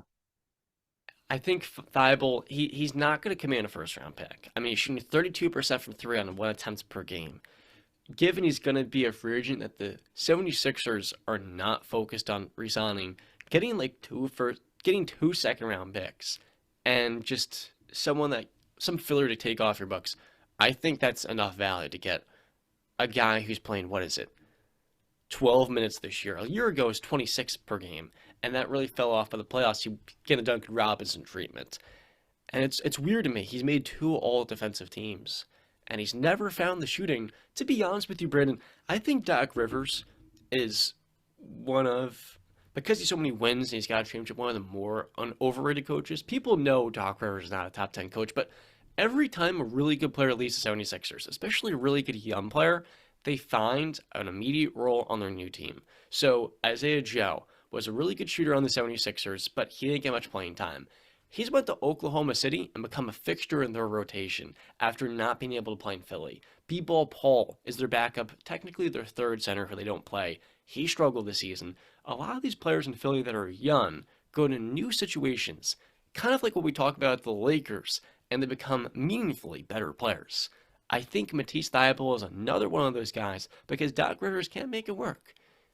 He just does not have the composure to lead and help develop players. And he's built a reputation as a player's coach that should be doing that. So, I don't know, get Matisse Thybulle to a team with a better head coach than Jason Kidd, and ideally he'll be playing in the playoffs. Now, there's a couple more players. We talked about Jay Crowder. I don't think those sweepstakes are that relevant.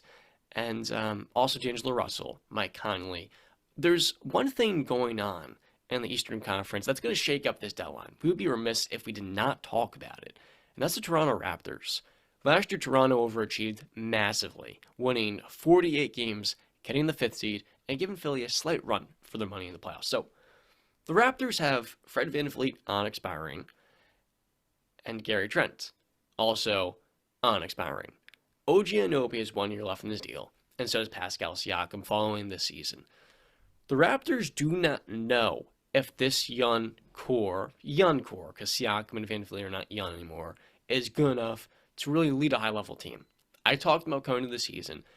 The reality is, if you're Masai Ujiri and Bobby Webster, who's their general manager, and you do not know if this core of players is good enough to commit over $100 million to them, the answer is no. Fred VanVleet has not been good over the last year offensively. Now, he's really improved as of late, but I feel like given his age and given his lack of size, while he's a really good defender, really good, really versatile player, I'm not willing to overpay Freddie when I know into his 30s he's not going to probably be at the value of a top 10 point guard. Pascal Siakam wants to be in Toronto, and he has been really good, but we can also probably get some good value for him. And OG Anunoby is a player who does not want to be in Toronto, it seems like. I don't know why. Partially because his offensive role is the 3B, or sometimes the fourth option is not where he thinks it deserves to be. OG is probably the best 3-and-D win in basketball in terms of high-level shooting and smothering isolation defense. The guy is unreal one-on-one. He's literally in the thick of the Defensive Player of the Year race, in spite of Toronto's defense this year being an absolute disaster. Toronto's a theoretical team. I think, Brandon, OG Anunoby can be used in many places. And one of those spots that I think is very possible is New York. They've already thought about moving 3 protected first-round picks to the Raptors, but they haven't necessarily offered it yet. Do you think OG in New York, for RJ Barrett and 2 first-round picks, that's a good amount of value, would be interesting and make a positive... Would that trade make sense for each of those 2 teams? What do you think? I think it makes sense. Do I think it changes anything? Really? No. I think OG is a much better player than RJ. He's the player that I would want on my team. Uh, but no, it doesn't change anything for New York. We know what New York is missing. They have the guys there that are kind of the culture guys. I mean, adding OG would just be another great addition for a culture guy. But like we've said, they're missing the guy. Yeah. They don't have the guy. So that's what it comes down to at the end of the day. I don't think many people want RJ. You know, he has 30 points versus your Miami Heat. I think last night he goes 6 of 21. RJ is one of the most confounding players because he needs to be consistently assertive night in and night out because he doesn't have an A-list skill. Yep. If you send him to Toronto, RJ is not going to be that guy, I don't think. He may have those moments, but those moments are not consistent enough. OG is more consistent and a way better shooter. Now, for the Raptors, I'm looking to move VanVleet to a team with cap space. So I think of like an Orlando Magic, a team that would be willing to re-sign him because they have the cap space and they have the need for a point guard with veteran pedigree, high-level defense, and, good shooting. So I think Fred VanVleet is no one thinks he's really going to get traded, but if they get offered more than a first-round pick and a good player, I think Masai Ujiri really considers it because Toronto, they're not a team that gives out bad contracts. They moved Kyle Lowry when they could. And now with Fred VanVleet, we're at a similar point where it's like, you've seen the best of him probably. And he's not going to be worth on a team without the superstar $30 million. I think Gary Trent's the most likely to be moved. The second is OG. Gary Trent could be also used many places because the theory of him is a 3-and-D wing. The shooting this year has been inconsistent. I don't know if any team's offering a first-round pick for a guy that is going to want over $20 million and is not reliable on either end of the floor. So they're a weird team, really weird team, because they overvalue their players relative to the rest of the league, but they could also move those players and get really good draft compensation, and then in this year's draft to position themselves to get a Victor Wembanyama. Like, it's not too late for the Raptors because you look at the standings in the NBA, and they're out the plane race. Unlike last year, there doesn't seem to be that hope that they can get into that plane race. Currently, the 12th seed, they're just, 10 games back from the 15th seeded Pistons, but I think they can get into the top 6, the top 7 of the draft. And if they get some lottery luck, much like 2021, this could be a reset year for Toronto. But they have to, at the deadline, commit and double down. I think they're a smart team. You look at smart GMs, Danny Ainge and Sam Presti, they know when it's the right time to move a player. They know when their value's at a high note. And with Masai Ujiri, I think he knows that this team is not going to be more than what they were last year. And that was a first-round exit. Yeah. So for me personally, this is what I look at with this Toronto Raptors team. And this is no knock to any of the players, but all 3 of those guys, OG, Siakam, and VanVleet, they are third guys. They're third wheels. And they're great third wheels. I mean, I want to see those guys because I think they'd be best utilized on teams with two great players and they're the third guy. Like I know Van Vliet's name has been mixed around with the Clippers. I would freaking love that. You have Van Vliet, Kawhi, and PG. Come on, man. And Definitely seen him with Kawhi. Kawhi and Van Vliet know each other from their Toronto days, and Van Vliet came in very clutch in that run to the finals. I know, so Siakam going somewhere with two other guys that are better than him, and he can be that third guy. OG as well. So I just want to see these guys be on some national stages and be able to thrive. And I think that they would thrive in that third role, the Batgirl role, I guess you would say. So that's what I would love, and I think that they would thrive in that situation. So let's I do make the want to say deal, Clips. Let's make the deal. Stop looking for Kyrie. Forget about it. the You don't want that. Clippers, they're a team that always knows what the seller wants. Last year, they knew that the Trailblazers wanted to get the luxury tax, so they took on Powell and Covington because they have an owner who's willing to spend. This year, Van Vliet, I see he hasn't been good the last year. He has averaged 24 points in the Raptors' last 11 games because he's making his shots. And when Van Vliet is hitting his three-pointers, he is one of the better guards in the league. Sorry. He's better than Reggie Jackson and John Wall now. By default. I mean, Fred VanVleet, when he's not making shots, might be better than those two guys. Yeah. So you look at the Clippers payroll, and the obvious contracts that will be moved, or they're trying to move, are John Wall on his mid-level salary. That's been a rough signing for them. That's $6 million. You then get Reggie Jackson's $11 million. That's an expiring. You get the 17 there. The last salary that could be moved, I think, is Robert Covington. Covington's been in and out of the rotation, and at 32, if you can get Fred VanVleet for him, his contract gets you to $23 million. So you got Covington's 12, you've got Wall 6, and you've got Jackson's 11. So it actually gets you to $28 million. The Clippers, though, long term, don't have many first-round picks. And that's what the Raptors would want. A good young player, and the only good young player in the Clippers is Terrence Mann. Now, they've got Brandon Boston. He's a project wing that had some moments last year, but he's probably worth 1 star on the market. We'll take out Covington for the sake of argument, all right? We'll go John Wall and Reggie Jackson. Now, you don't have a backup point guard. So scrap that. They don't need Covington. We're going to go Covington and John Wall. So that right there is going to get you to $18 million. And Terrence Mann's contract get you around 22. $22 million.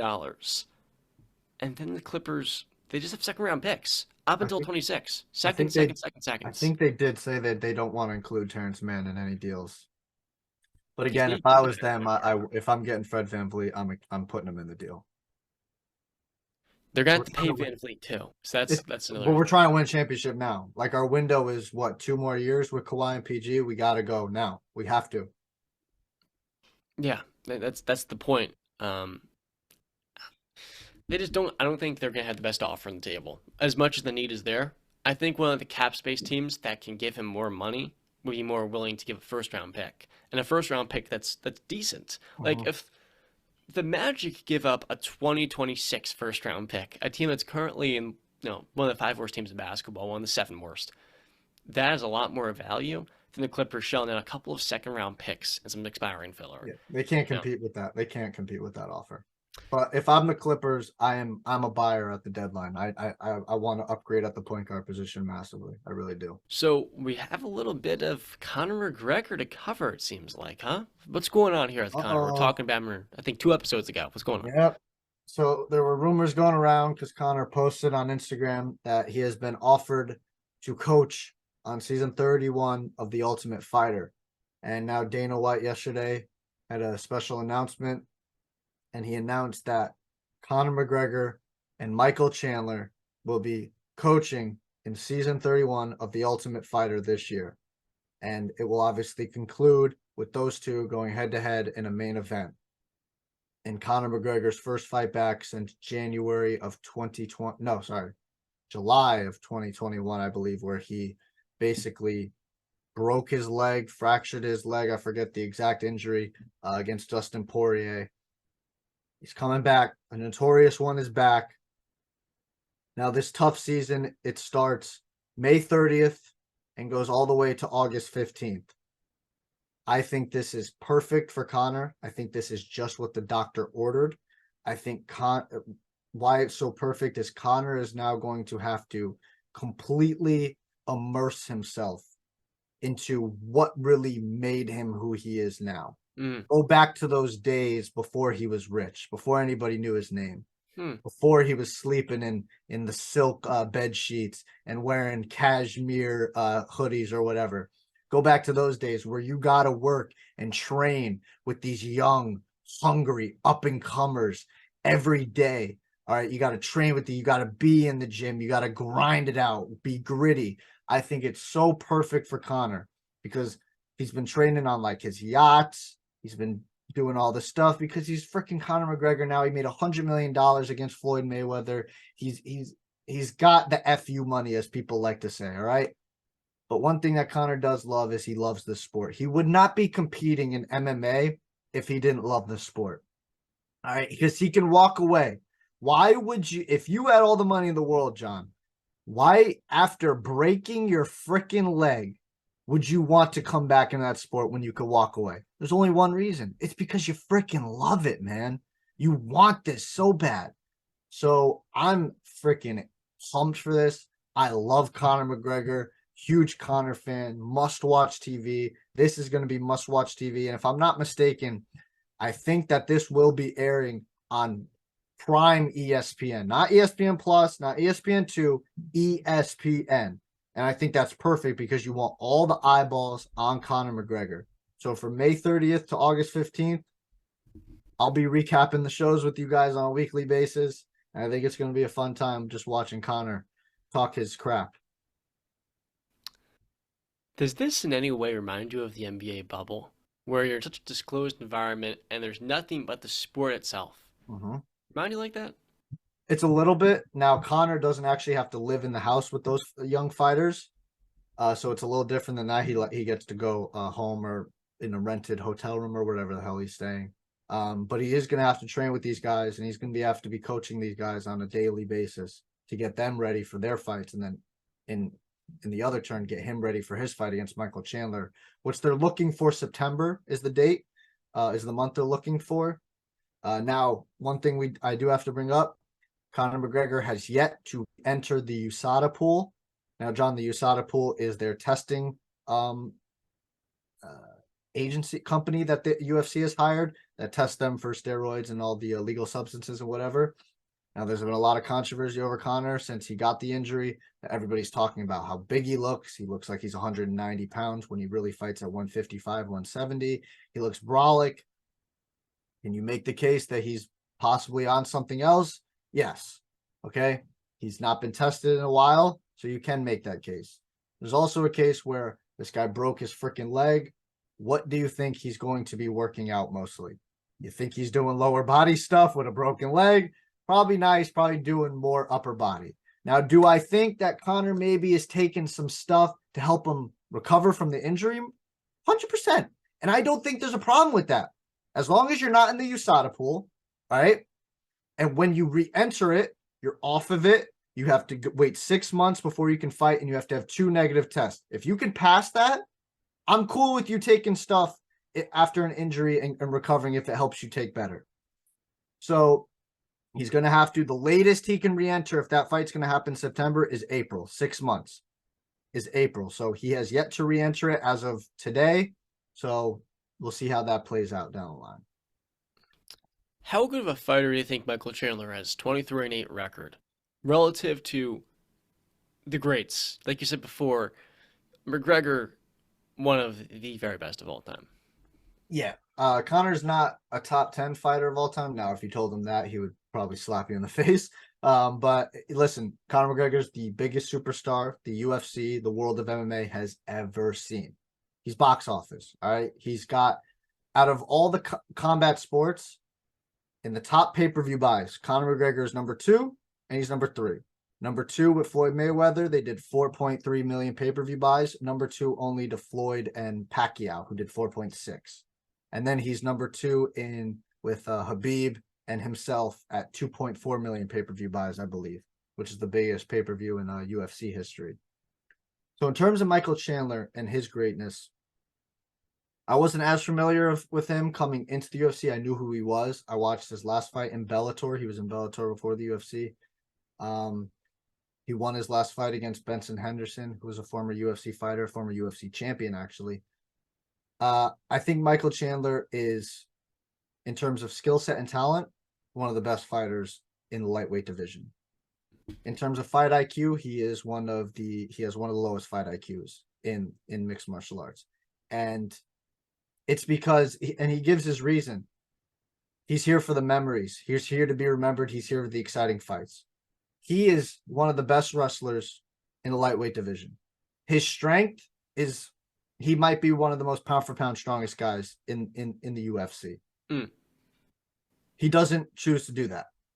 He doesn't choose the path of least resistance when he's fighting.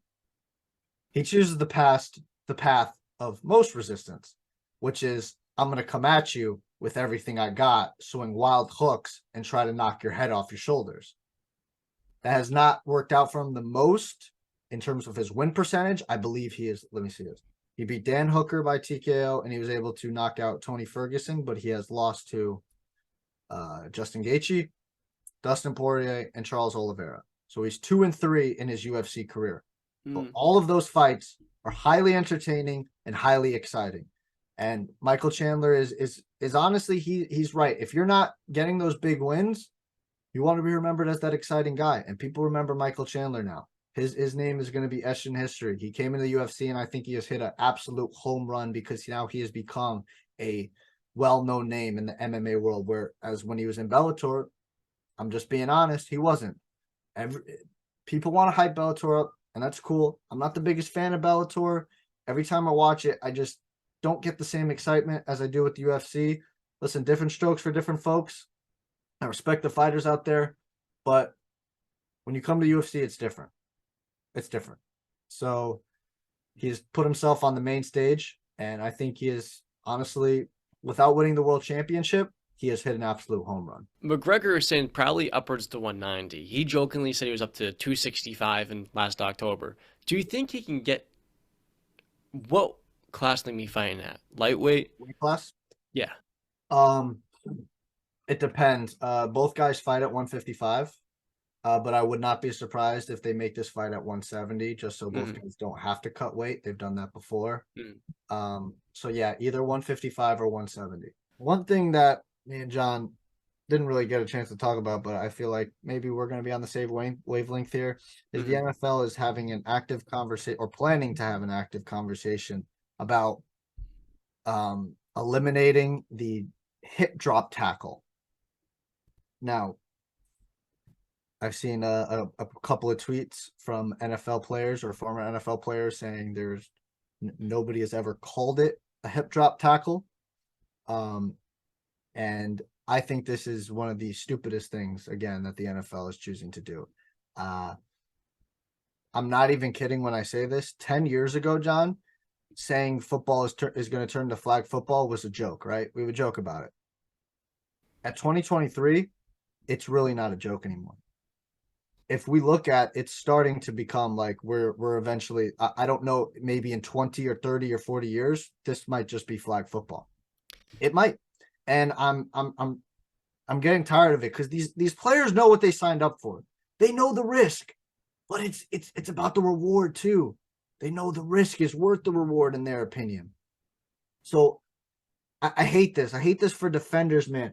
I was thinking about this last night. When you walk onto a field or a court, John, as a defender, you instantly, once you step foot on that field or court, you're instantly at a disadvantage, no? Yeah. Because guess what? You're reacting to what the offensive player is doing. So you're instantly at a disadvantage, no matter what. Now, the NFL, and even the NBA too, but we'll cover the NFL right now. I mean, you could tap the quarterback in the head, and that's 15 yards. It's ridiculous. It's become ridiculous. And I tweeted this, and I'm not saying this is the case, but I'm saying this is something to think about. Has anybody ever thought that with all these rule changes and how much you're making defenders think before they react and before they tackle, that maybe, just maybe, that all these rule changes are leading to more injuries? Just maybe. I'm not saying make the game, don't make the game safer. I'm all for player safety. I want these players to be the safest and healthiest that they can be. But I'm just saying, you make these defenders think just a little bit too much. So now, as a defender, I got to tackle you as my job, right? I have to stop you if you have the ball. But now I also have to think about your safety. What about my safety? Am I protected at all? I I hate this. I feel like, I mean, can we throw the defenders a bone? Can we throw the defenders a bone? Yeah. Help I them agree. out, man, because this is ridiculous, man. It's one thing to protect players above the neck, and I think that's right, but how are you supposed to tackle from behind if you can't drop your weight? And we see this because of the Tony Pollard injury and the Yeah. Patrick Mahomes ankle injury. The And I think Pollard the injury, was it Dak too, or was that a little different? I'm not quite sure, Dak. I'm forgetting the Dak injury With too. Pollard, it was a really rough play. I mean, Yes. Jimmy Ward drops his weight around his ankle. That was a gruesome injury, but just because of that does not mean we should be literally taking away from defenders the right to tackle from behind virtually. You know, Mhm. there's so many different plays in football that don't look pretty, but football is not supposed to be a pretty game. It's supposed to lead to injuries because you've got grown men dropping their body weight on each other. Some are 300 pounds, some are 350, some are 200. So when you're a running back, when you're a receiver getting hit 10 to 15 times per game, you've understood your entire life injury is massive risk. For defenders to take away literally the right to tackle somebody from behind, because that is what the hip drop is. It's when you basically drop your weight on somebody or try and bring them down. I mean, you can't literally take everything away from these guys because offenses are at such a supremely all-time advantage that if you make it even harder, you throw a ball into the offense now, another one. At what point does defense become irrelevant and then the games aren't even that interesting? Like, you don't want so much offense to the point where it's a flag football You game don't like want a this. college football. You don't want college football. You don't.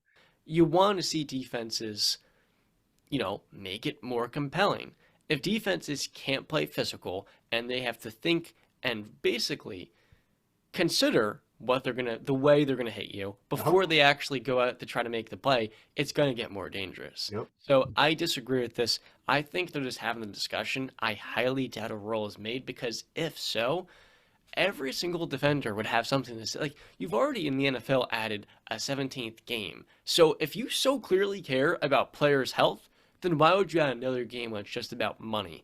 And you're going to lead to more injuries. So in the postseason, guys like Patrick Mahomes, though he didn't get hurt in the 17th game, maybe are going to be at a greater risk. Those superstars of not being in the marquee games. So the NFL here, I disagree. It's not going to happen. And if you really cared so much about player safety, you maybe make the season shorter. Cut it down to 14 games before you jump up to 18 next season. I think, and another thing, if you really care about the players' health, you'd get the best equipment because I still don't think that they have the best equipment for these players. In terms of helmets, I think in terms of everything, that's what I'm pretty sure that's what I've heard is that the helmets aren't the best that they possibly can be. mm, I could be wrong on that, but here are two other points that I want to make, and then we can wrap it up, or if you want to respond to them. hmm You said it's bad for the game, and I agree with that. How many times have we seen in the last couple of years quarter defenders have the quarterback wrapped and then just let go because they feel like they're going to get penalized?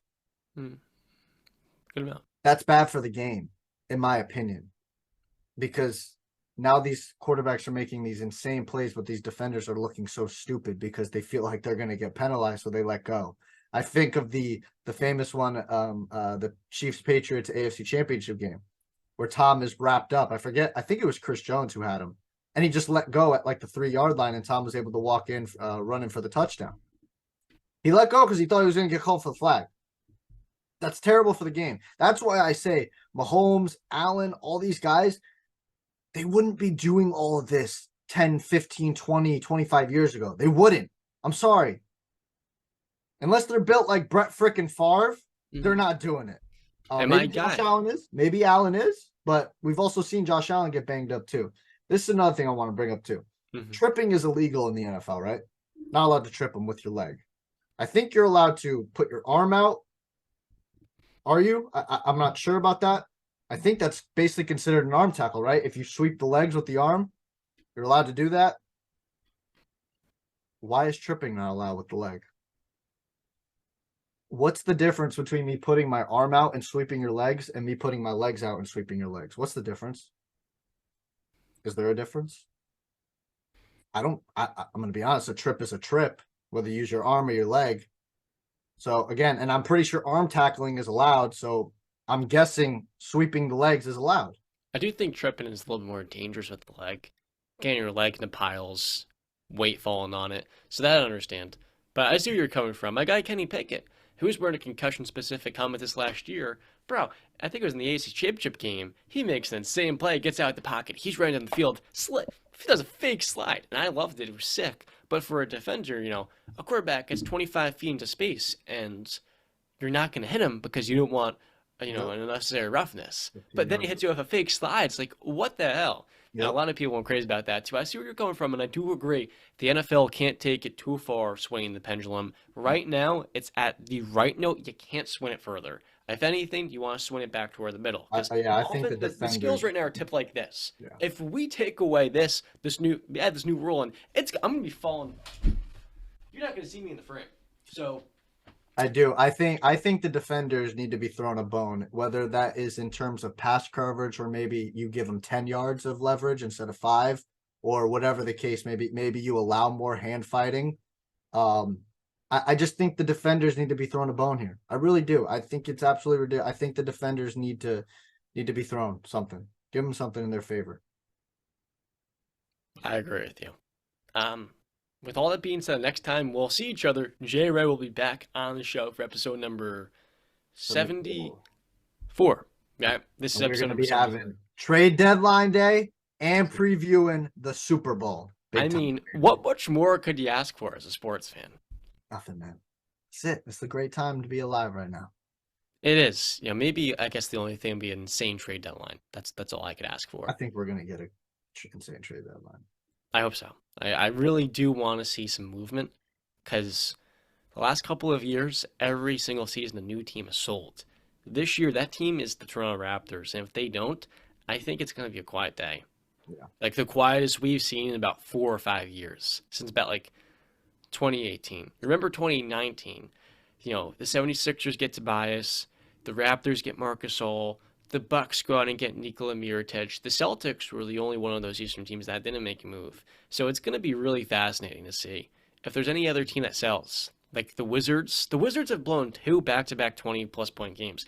Can't say I'm surprised after a 6-game winning streak. Who would have thought that a team with Kyle Kuzma arguably as their best player would struggle to win close games?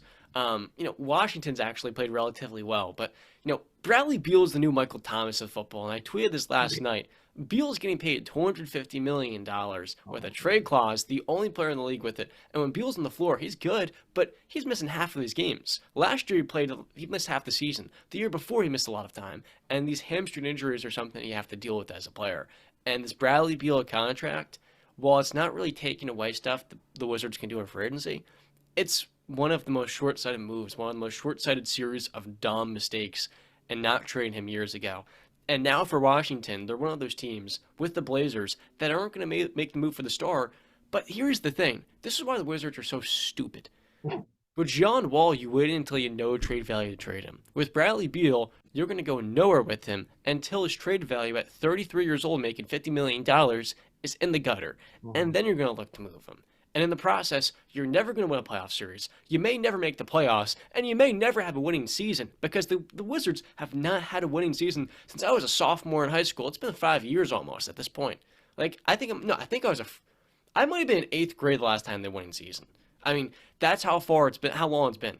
And they're still banging their head against the wall at this young big three, and it's not going nowhere. So. It's not. How they went from when KD was a free agent to possibly having that big three of John Wall, Beal, and KD to now it's just that's how Wizard fans are reacting now. Just yep. But we made a mistake before. It's episode number 73, Jared's back on. We're on 72. With all that being said, we want to thank you for watching and staying to the very end. We're actually in 71. I'm all over. And as always, we'll see you Holy next crap. time. Stay classy.